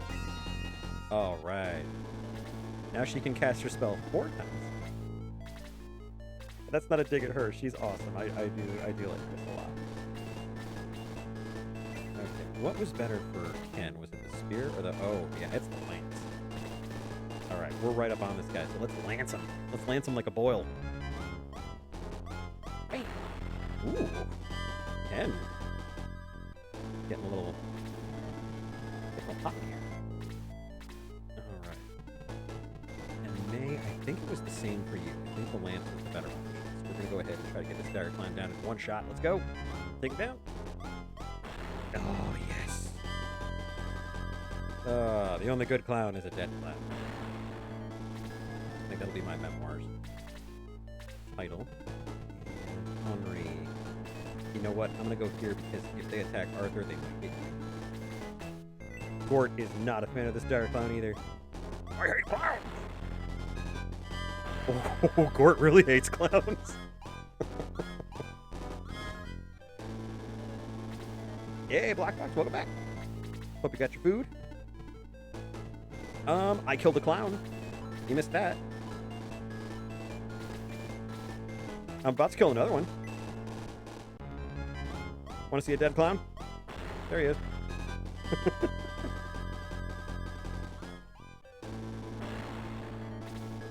Even kobolds have a difficult time with clowns. Ooh, Marionette. 35 hit points. This is going to be a little bit of a slog. But MP is question mark out of question mark. So, alright, let's see how this goes. Oh, I love that art. Oh, Luke. The art distracted me from Luke doing pitiful amounts of damage. Alright, well, Chris is going to hang out next to Zibby because she is dedicated to her man. And I think, yeah, Ken's going to go ahead and lance the crap out of this guy. Wait a minute. Did it heal?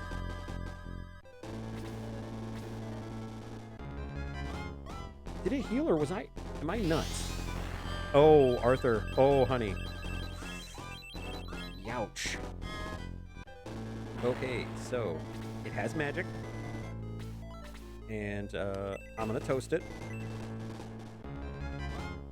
Maybe it didn't heal. Maybe I only did a couple of damage. Oh, no. Tau, honey. I'm going to need more than that. All right, Zibby saved the day. He's coming up. No pants power. Bam. All right, Zibby's level 7. I could have used that attack going up way earlier, but that's okay. All right, now since we're kind of locked up here, let's go ahead and switch to the spear so we can whack this guy. One point of damage. All right, well, at least he didn't miss.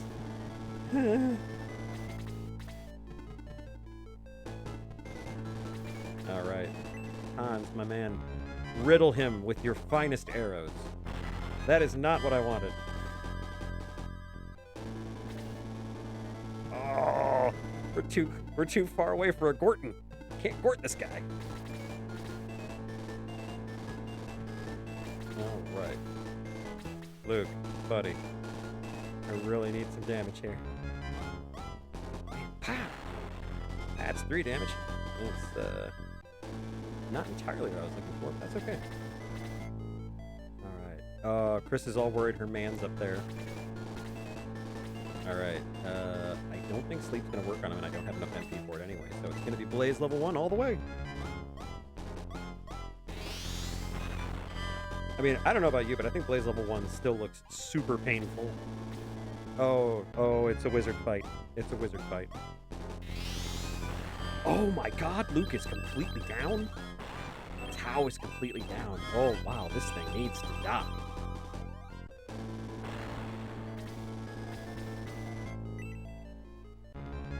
You need to go away, sir. I'm gonna send my strongest horse people at you. And Hans.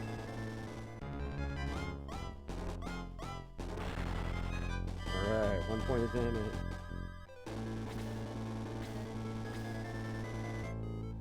Okay, if I can get Gort up here, that'd be fantastic. So I'm gonna keep with the spear. As disappointing as that spear is. Okay, you know what? 2 attacks? I'll give you credit, man. That's 2 damage. Alright, Zibby. Take us home. Get us out of here. Wham, pow. Oh, exactly right on the nose.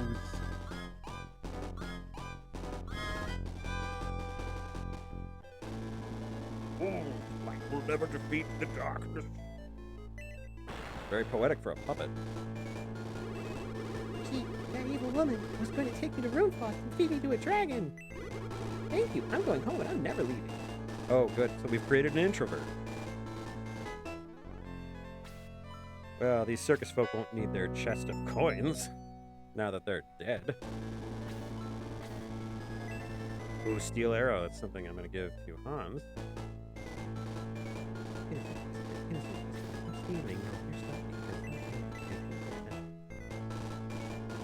Defense potion. That one's empty. Is it? You know what? I'm going to take a look. Nothing is found. All right, cool. It just looked suspicious to me, so... Okay, so... Let's get that defense push. First, we're going to have to switch out here.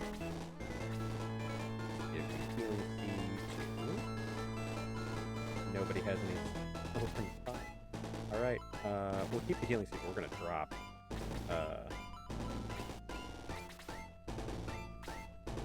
the medical alert for Hans. Don't get that steel arrow. Yeah, Black Box, that puppet was not my friend. I didn't like it. Oh, it would help if I moved items around. Alright. We're getting there. We're getting there. Okay, now. Send this healing seed on down to... Not Hans, he needs the... Oh. I'm gonna wait for too long. Oh, I don't want to give it. I want to chuck it. Let's check that medical alert. It's 10 points, not that big a deal.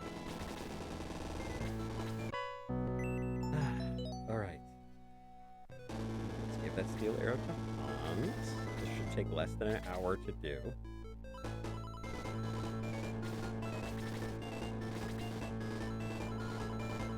There we go. Equip it because I know me, and I will forget it. Zoop! Hey, attack of 19. Not bad. Let's get out of this frickin' tent. I mean, I could get that defense potion, I suppose. I might as well. Why not? Why not? I'm sure I have a space for it now. You got a thing. Let's go. Let's get up here. Not only did I go to the circus, but I wrecked it so no one else can go to the circus. Ha ha! That's my fault. I should have noticed he was in there too long. Thank you, Zip. What would you have done against hordes of evil puppets? What would you have stood there with all of your might? My God. I need to find a priest because I lost some dudes.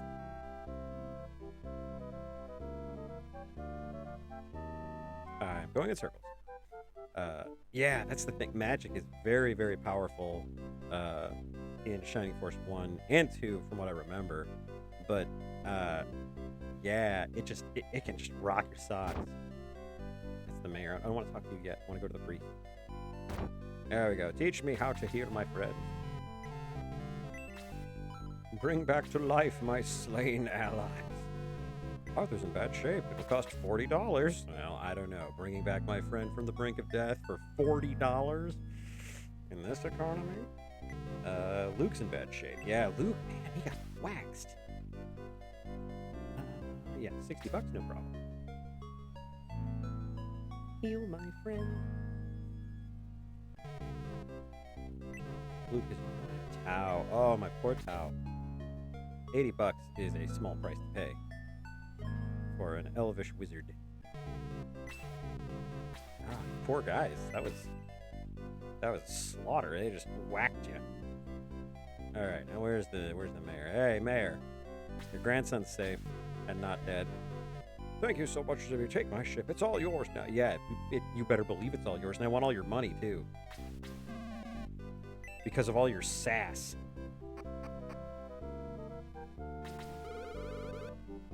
Thank you for saving me. Pfeh. Well, time to go collect on that free boat. I don't even know where I'm going. The water is over here, so theoretically a boat should be there too. Oh, wait. Yeah, this dude with the steam guy. My steam suit finally worked. Show him guns, walk over here. Still doesn't seem right. Silence, just do what I ask. Okay. Ah, it stopped. Not again. Oh dear, well, back to the old drawing board. Okay, well. Sorry, buddy. I don't care. Just please finish it and let me out. Oh, this poor guy. Oh, poor Gunts. We gotta get him out of that steam suit. His pores must be incredibly open. There we go. Oh, so you finally decided to stand aside, eh, old man? Yeah, the party definitely needs more backpack space, for real. That is one of the things. It's not bad about the game. It's just definitely it's definitely a relic of its time. Is the fact that everyone has a tiny inventory and it is absolutely obstructive to anything else in the game going on. But you know what? I can't really complain otherwise. The game's great. What's going on, old man? Airship is yours. Hell yeah, it is. Oh man, we're taking this boat. Ooh, it's bigger on the inside. This ship will do just fine. Let's gather the Shining Force and leave at once.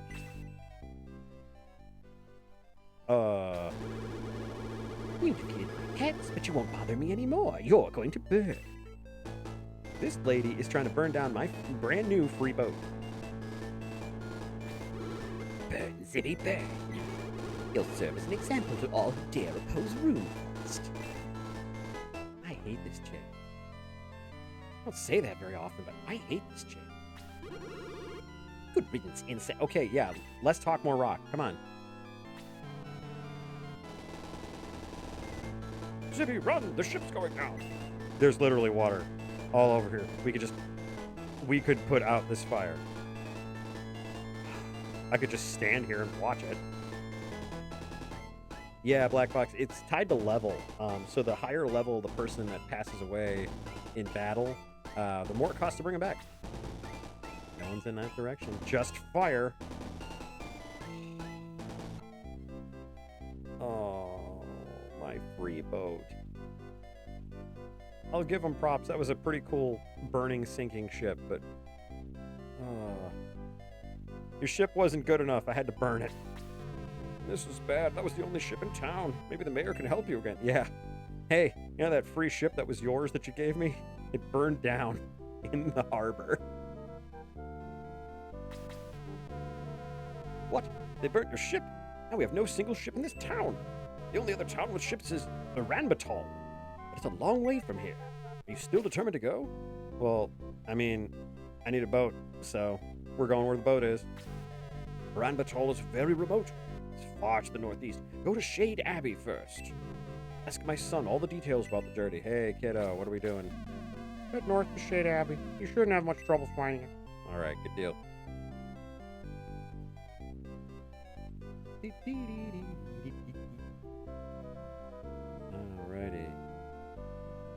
just for the sake of fun, I'm going to go ahead and save our game because I know me. There we go. Saved. Oh, there we go. The north wall is open. So now we can head up this way. Fight the bad guys. This must be Shade Abbey. Ooh. Sad music. And you're a bird person. Help, my name is Eamon. Please save Balbaroy. He'll die unless you help. Excuse me? Bird people? Old person? We seldom get visitors, but you are welcome. That's cool. What do we got here? Do not toll the bells without permission. That sounds like permission to me.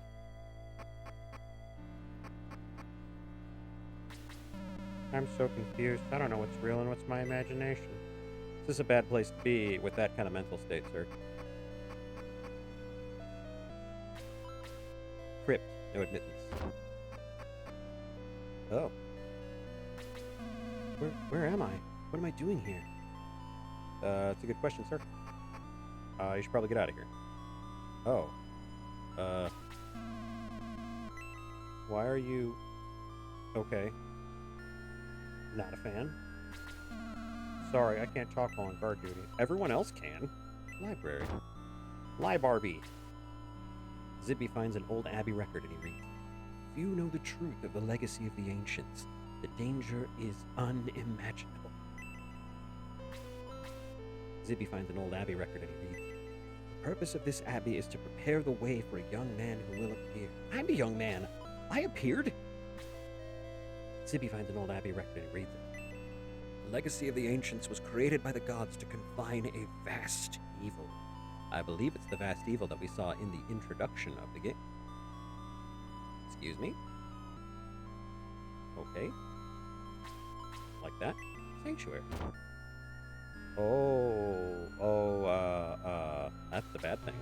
Snarl. Priest? Welcome to Shade Abbey. I'm rather busy now. Please see me later. This room definitely has seen better days, sir. Hi. Okay, hello, lady. Enjoy your visit, stranger. I'm also not a fan of how many graves here that are open.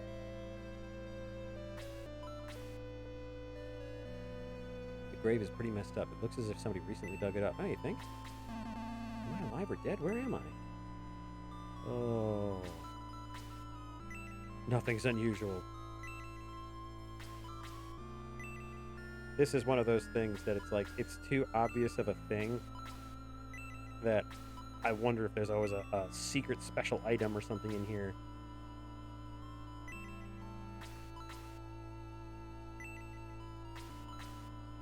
Weird though that you get a couple of these that have a different little message there, but whatever. All right. Chapel. That's a lot of words for chapel. Hello, sir. I need to get out of here. It's too creepy for me. You and me both. This is the 16-bit version of Ravenholm. These are big doors. Ba-dum. Ooh, I'm in a church. Hi.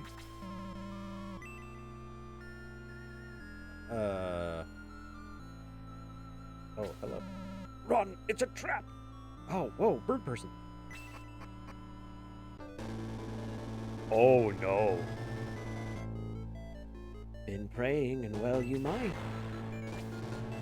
You and your pitiful shining force cannot be saved by prayers. You won't escape. How fitting that you perish in a former chapel of light. I leave you now in the care of my minions, who know well what to do with you. Oh yeah, this is definitely Christmas after like 30 years of not going to church. Undead, dispose of these pests once and for all. That's for real. That's Dark Soul. That's like the bad guy. That's not even Cain. That's Dark Soul. And the dramatic teleport escape again, yeah.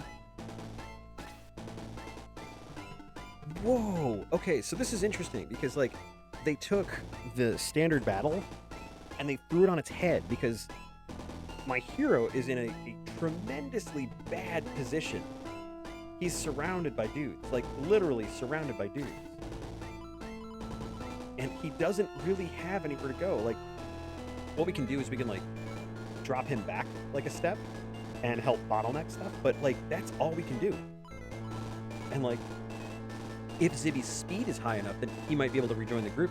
This is really cool. This is a really interesting way of starting a battle, and it might not look like it's that dangerous, but remember how much trouble we had with that skeleton before? So, I mean, this is interesting. This is a really interesting way to starting a fight. Sorry, that just kind of nerds me out a little bit. I'm just like, it's really cool. Bam. Oh, come on, guys.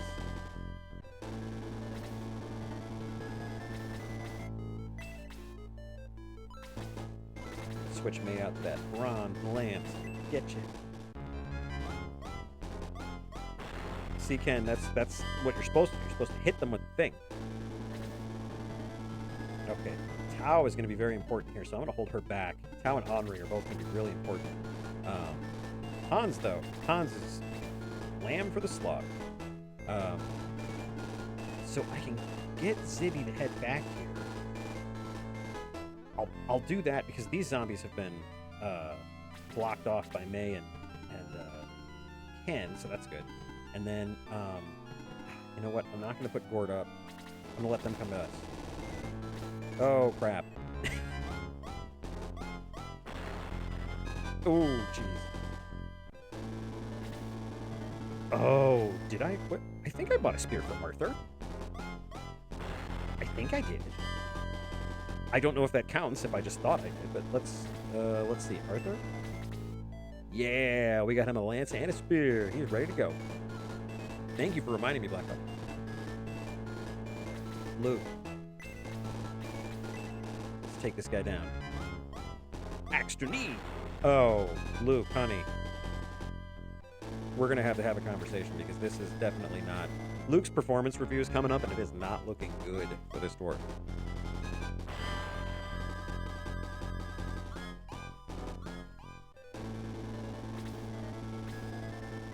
We might even be under-leveled for this, I'm not sure. It felt like we were slightly over-leveled for that circus fight, but... Arthur. My man. I keep forgetting that he has the lance. Alright, let's see if we can do some damage on the skeleton here. And there's Henri in the art. Yeah, there we go.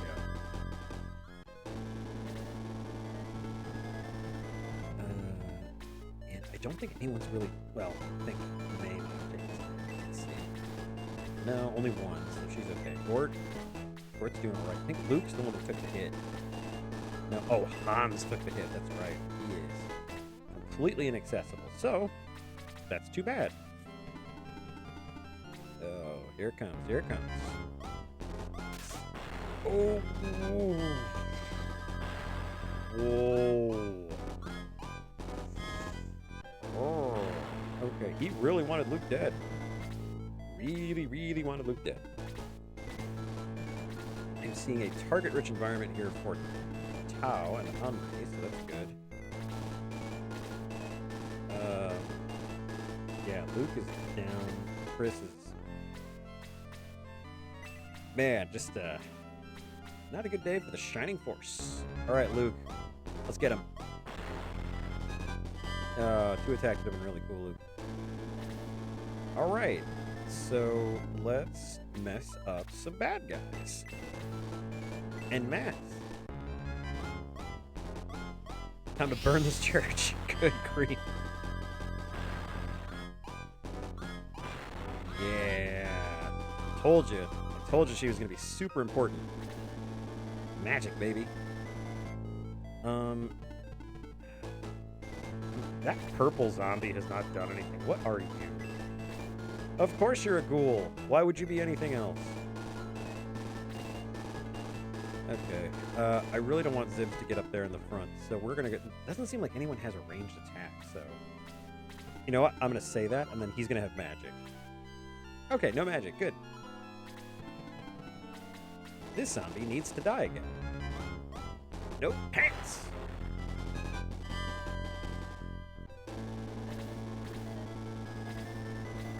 Alright. May has been whittling away on this. Ooh, okay. Actually, what do I do here? Because I want May here to plug up this hole, because I don't need those skeletons and zombies coming down here and attacking my sensitive caster underbelly, but I also don't want this zombie to come attack them. So I guess the threat of everyone coming down here and attacking is greater than the threat of just one guy. There we go. 3 big points of damage. Okay, May's level 7 finally.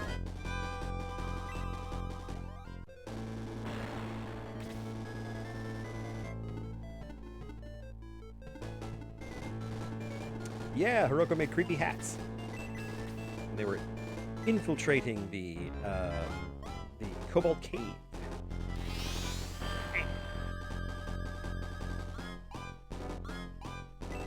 All right, level 6 Henri.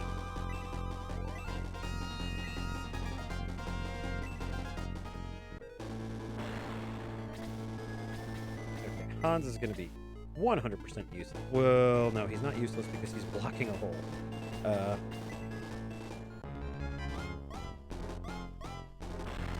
Yeah, how would a zombie give themselves a title like a ghoul? I mean, ghouls are usually like semi-intelligent undead, so maybe that's why. Maybe he's like, well, you know, I'm not a brainless zombie. I'm just extremely hungry, and I paralyze people when I touch them. What? Oh, yeah, Gort, that's my man. Alright, is Hans hurt? Yes, he's very hurt. Let's go ahead and heal him up a bit. Zoop! There we go.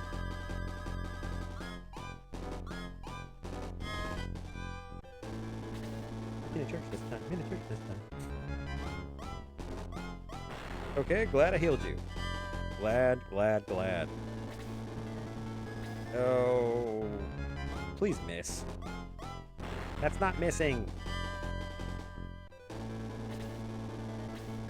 Okay. Arthur has his lance equipped. And 15 is better than 12, so we'll do that. Let's smack this guy around a little bit. Get him, Arthur. 1 damage. A horseman charging into a zombie did 1 big damage. Alright, Lo. Time for a rare heal. Dumb hat. Wearing my dumb hat today. Dumb hat. Dumb hat. Dumb hat today.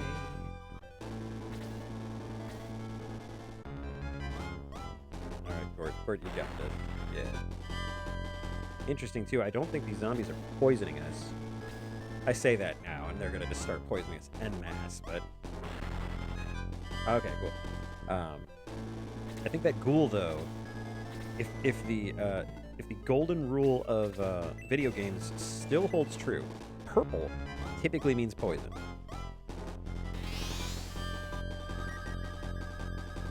All right. Thank you, Chris.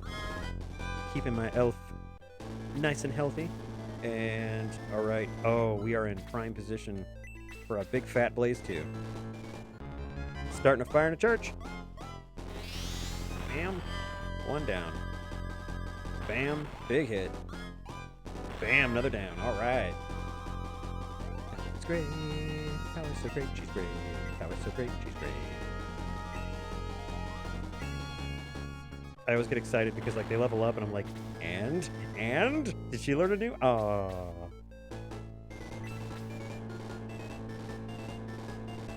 Okay, so Ken is holding the bulwark here, so we're not gonna move, because he is keeping Lo, Henri, and Gong from getting destroyed.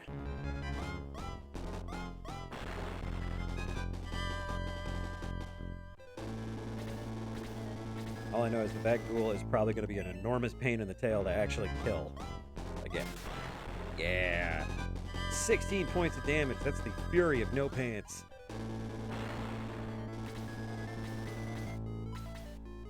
Alright, May...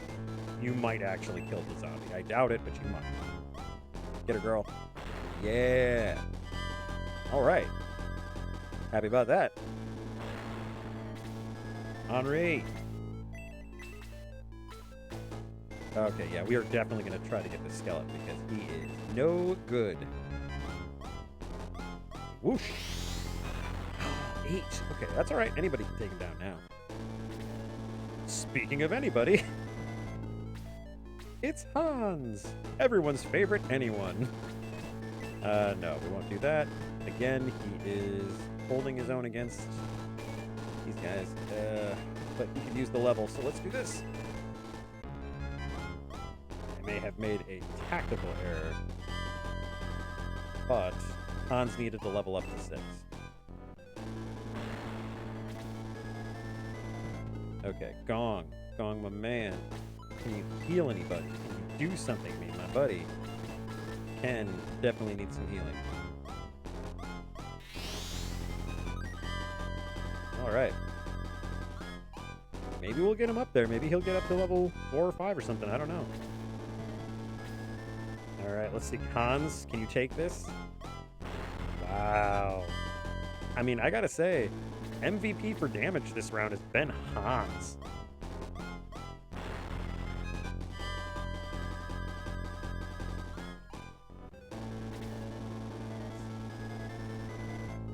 Asa, King of the Britons.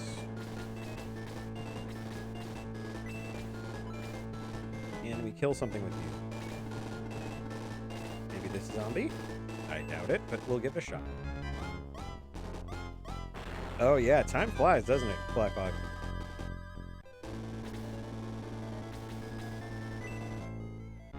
Alright, Gort. Wow, okay, so Gort has missed twice. The last 2 times that he's actually fought, he has missed. And Chris is gonna head back over to Zibby because she's just like, "Are you okay?" And he's like, "I'm fine." She's like, "I will help you." I'm just writing a little fan fiction here. You made me angry, so I'm gonna go ahead and nuke you. Whoosh! Yeah! That's what you get. These zombies are also carrying large amounts of currency.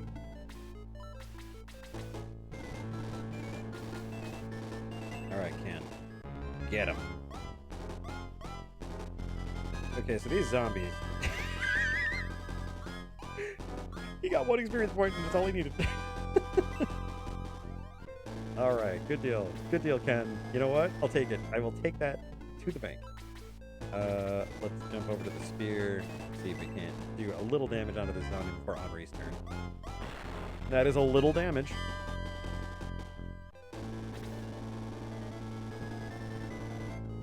Yeah, Luminous, the magic dagger.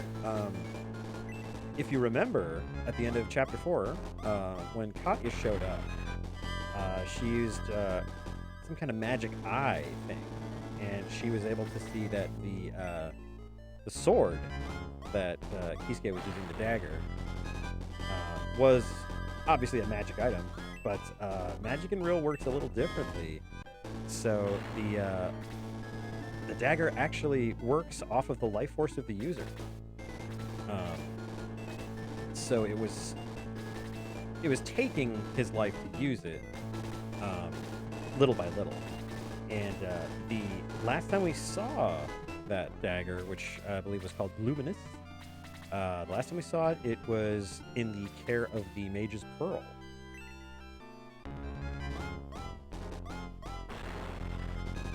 So we might find out more about what happened to Luminous as we go on through Chapter 5. Alright, Ghoul. Going down.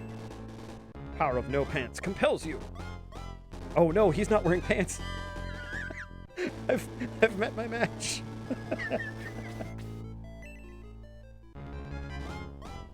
Ha-ta!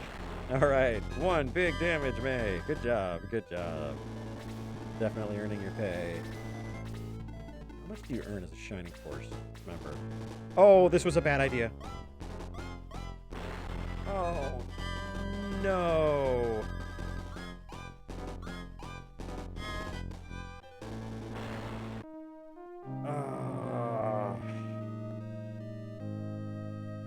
The saddest saddest of sad music. Oh my gosh, we gotta do that battle over again.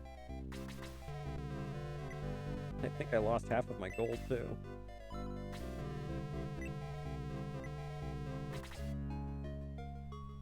Ugh.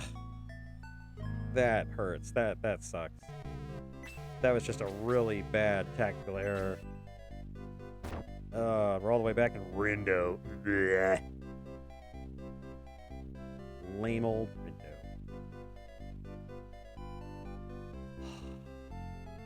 Yes, yes, chalk it up. First death, first death. Oh, super sad. Super sad. Ah. Alright. No, we'll come back from it. We'll come back from it stronger.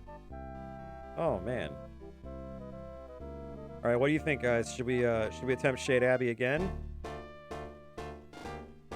Are you up for one more try, or are you good? Because all I see here is Shade Abbey.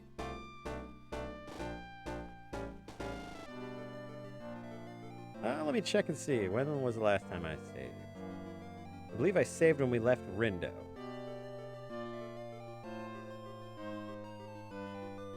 Let's see. When did I save? When did I save? Yes, I saved right before we left Rindo. So, looks like it's gonna be fighting over again. Oh man. It happens. It happens. I mean, the really nice thing about Shining Force is that all of the experience we earned is still on all of our characters. So everyone who leveled, everyone who got a bunch of XP, they're all good. They still have all of that. The only downside is we lost some gold, and obviously we have to do the fight again. So that is also kind of a tactic that some folks will use. Since some of the equipment later in the game is very expensive, what they'll do is they'll fight their way through 99% of a fight, and they'll either be up to the bad guy, like the leader, or the last monster, and they'll use the hero's egress spell, and that'll take them back to the church, and they don't lose any experience, they don't lose anything. You just have to do the fight again, and that's how some folks will grind for money. I don't suspect we'll need that, but we'll see what's going on. Oh, man. I mean, at least it's a cool fight. At least it's different.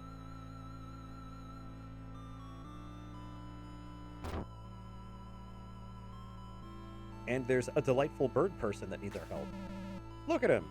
He has a helmet that is not really a helmet. It's a visor with some, from what I can tell, are blinders. So he is either a hawk or he has very particular vision.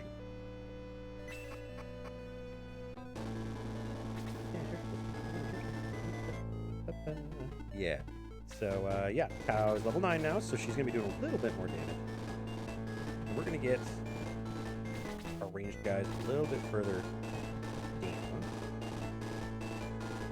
And part of me wonders if I can just bottleneck them here. The thing is, I can't get healed. So, there we go. All right. Just had to think that one out. Henri, you don't have a ton of MP in the first place, so we're just going to go ahead and start using you as soon as we can. Weakening those zombies as soon as possible. Okay, and May. Let's try switching you back to your lance. She's level 7. She'll be doing a lot more damage than that. Alright. 4 is better than nothing, I suppose. Ken, can you clean up with the spear? Come on, 3 damage. That's not too much to ask. Ooh, deadly attack, 8 points of damage. Dig it.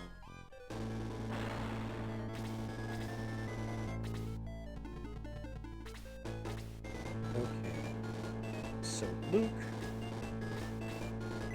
let's hit this time. Let's really hit this. Get him in the knees. All right, that's better than nothing. What I'm trying to do is I'm trying to. Oh, I'm trying to establish a line there so we can line up a bunch of dudes and then hit them with Blaze level 2. Because it's super good and it's really, really handy, and I just cannot stop putting you in danger. Ugh. Oh, great, I'm poisoned. I shouldn't have said anything.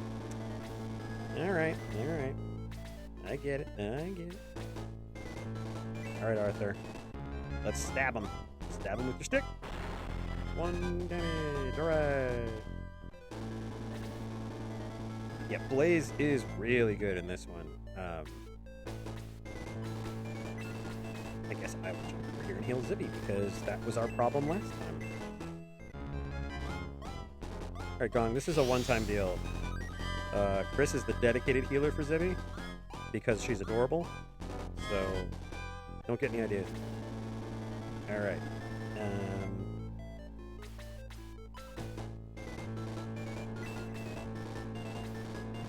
I guess let's get Gord up here so you can establish more of a line, and then let's take him at the knees. Okay, Gord. We talked about this last time. This is not cool. You cannot keep not hitting.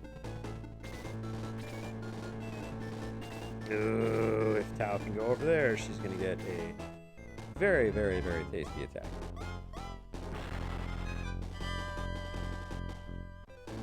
Yeah, and I'm glad that they followed that rule here as well, that fire is good against the undead. Alright, Lou.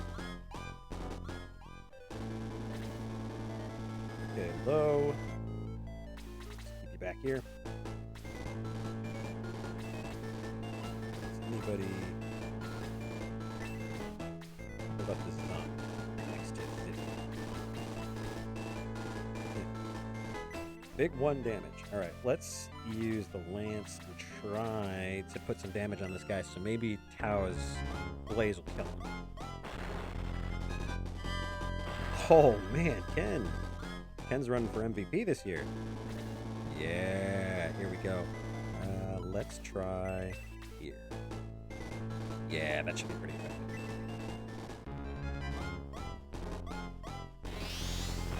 Yeah, there we go. Down you go. Yeah, alright.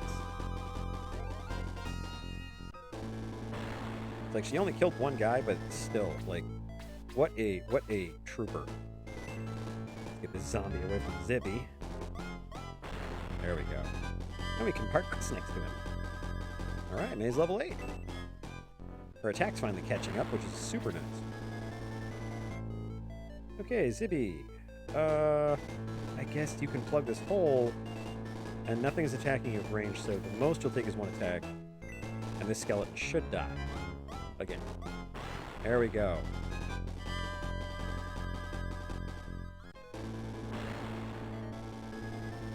Oh my god, I forgot he was poisoned. Alright. This zombie has not been damaged yet. I'm not a fan of that. Alright. Ooh, Hans. Hans, color me impressed. Take him at the knees, Luke. Chop him down. Keep Henri here in the middle so she doesn't get completely destroyed. Oh, but that skeleton, yeah, I just can't reach it. That's okay. We'll just hit this one. Yeah. Alright, Arthur. Actually, let's throw a spear at that guy. It probably won't kill it, but it'll do some damage. That is 1 damage. That is that. Oh, okay. All right, 2 damage. I dig it, Arthur. Nicely done.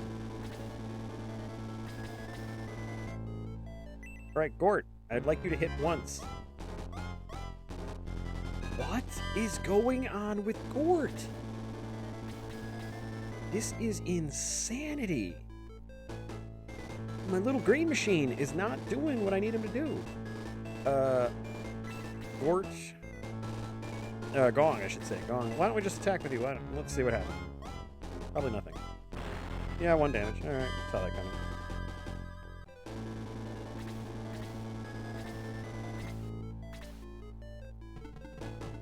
No, my hero. You're wounded. No, really, Chris, I'm fine. No, you're wounded. I will heal you.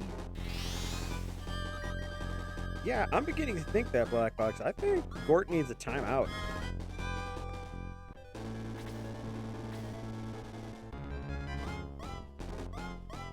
No, it's a good thing I healed you. Yeah, you're right, Chris. You're always right. I know, but I won't lord it over you. See, and then Luke can't be hit. Gort can get hit, though. See?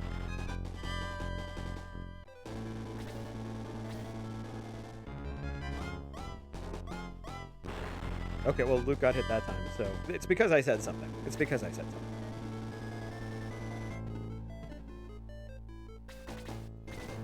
Okay.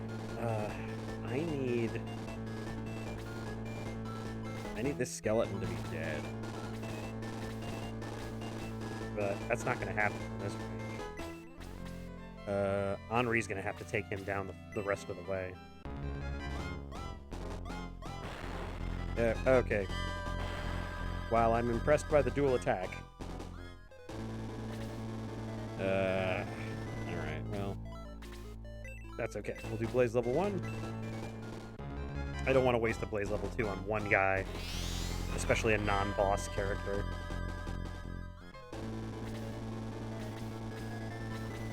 Okay, can we please finish this song? Ugh. Fine. At least Hans is doing some decent damage now.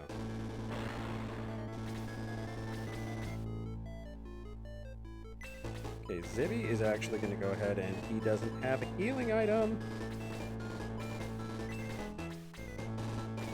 I know the power ring does something, but I really don't want to...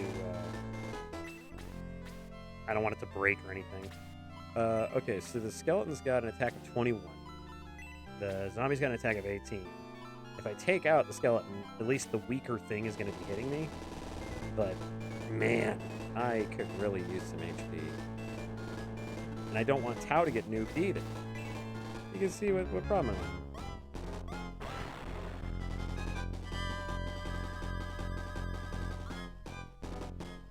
Something interesting about Gong after level 6. You hit from what I call a crossbow. If the RNG is great, he'll get great attack gains, or to the contrary, he'll get average. If you get the first option, you easily make him a great asset to your main party, if not, then just bench him for Jurassic. Yeah. Good night, Blackwoods. It was great to see you. Have a wonderful night, and if I don't hear from you, have a great weekend.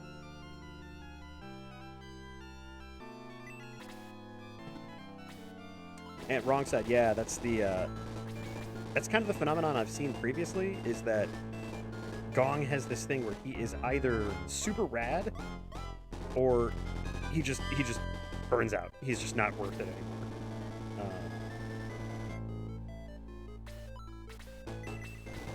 Alright, this should take out this zombie. There we go. On raise level 7. I love it. I love everything about it.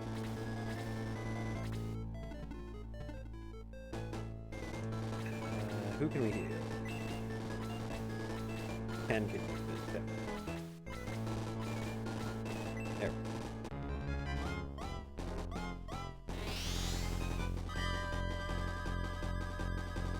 There. Wrong side. Don't do that to me. I already have a hard time with not thinking life is the Truman Show.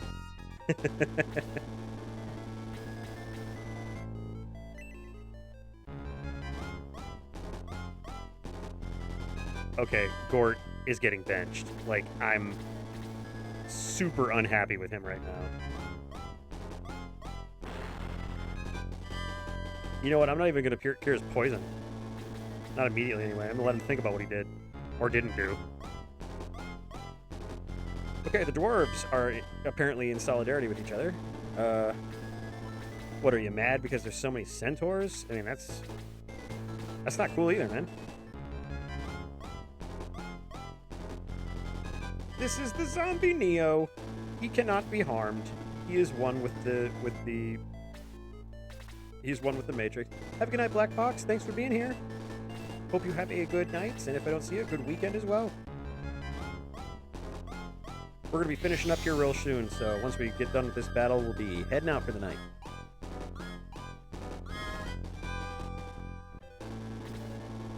All right, let's nuke these zombies, please.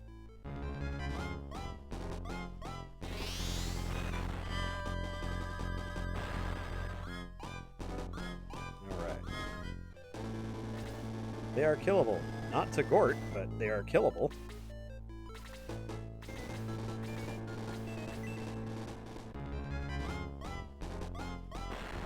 All right, Ken.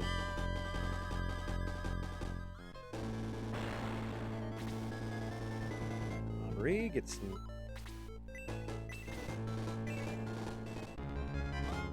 That's cool. Lurk away. We will be here toasting zombies and now fully assaulting a ghoul.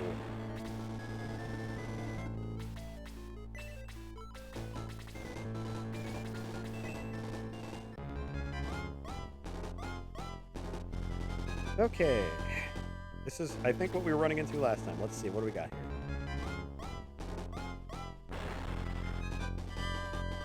Okay, not cool. Super not cool. Go and help. Get up there, buddy. Keep us alive. Keep us alive. Cobalt healers are relatively rare, mainly due to the fact that kobolds in general have a very low survivability in general. But they're still appreciated. Well, rare. See, Arthur can hit him. And Arthur's like 2 years old. You know what, Luke? I'm going to keep you back here, because I'm super not happy with you right now. Gort, I'm just using you for... I am choosing to get experience for low over using Gort. It is truly the end times.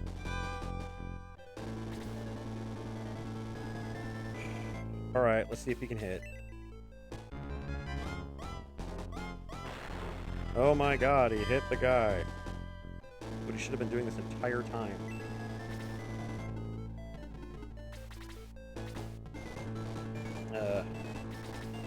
Sorry, Tao. Gotta make some room here for everybody. Alright, May. Come on, hit. There we go. See, that's what I was looking for. Solid hit. Shouldn't be that much to ask. Alright, Hans, let's see that steel arrow in action. Okay, I don't blame you, Hans. This guy is dodging everything.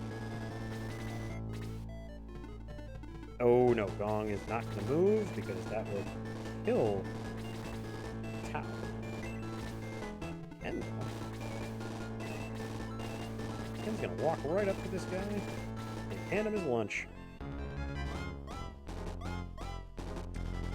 Ken, I talked you up, man. At least he's going after May. He has this thing against May. He's hit her like 3 times now.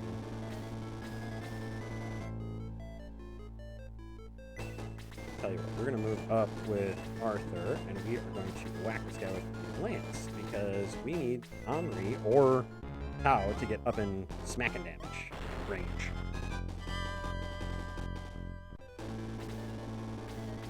Alright, Gort, let's see what you can do. Total traitor. Look at that, 3 damage.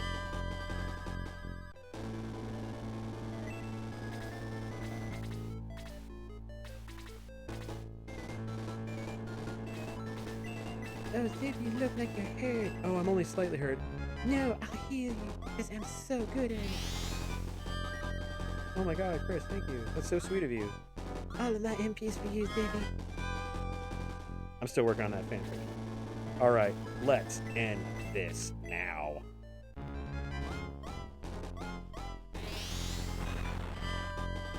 Closer to ending than it was. And Tao's level 10! That's what I like. Alright, Ken, can you finish this up? No! May, can you finish this up? No! Wow. Henri, can you finish this fight? No! Oh my god, it's like, the game is just like, oh, we need to have the main character up there. It comes down, it's gonna come down to Hans!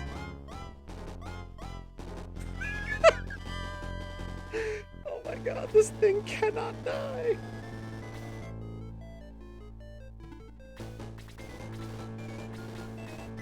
It's gonna be Gort. It's gonna be Gort. Oh my god.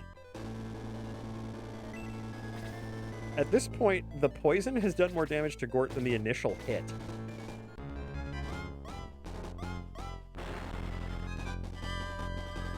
Arthur's down. Not too surprising. Oh, I just healed the main character. Hey, Zibby. Here's 2 hit points. I need the XP. Yeah, it's cool. Just an XP bank for you. There's so much more than that, Zibby. There we go. And experience.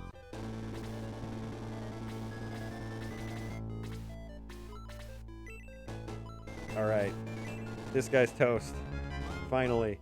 Oh my god, this has been the dumbest fight.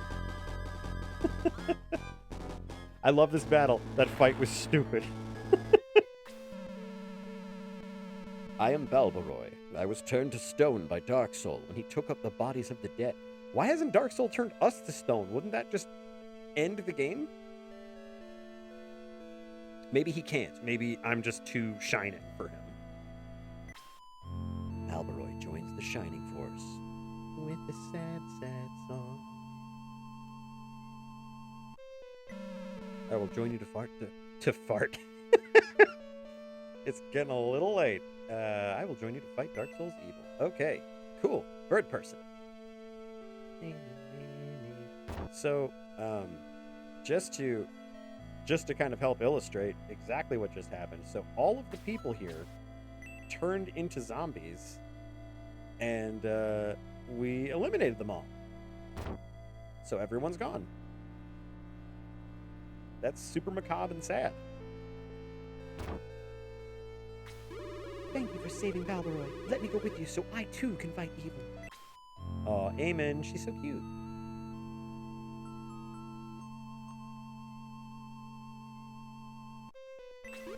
To reach Uranbatal, you must go through Bustoke. We will guide you there. I will join your friend. I wouldn't call them. I'd call them like work buddies. Zibby and the Shining Force head towards Bustoke. What awaits them there? The legacy of the ancients is still a mystery. Will they ever solve it? The end of Chapter 2. Sha sha sha. Wow. Do you want to record your exploits so far? You bet your bippy I do.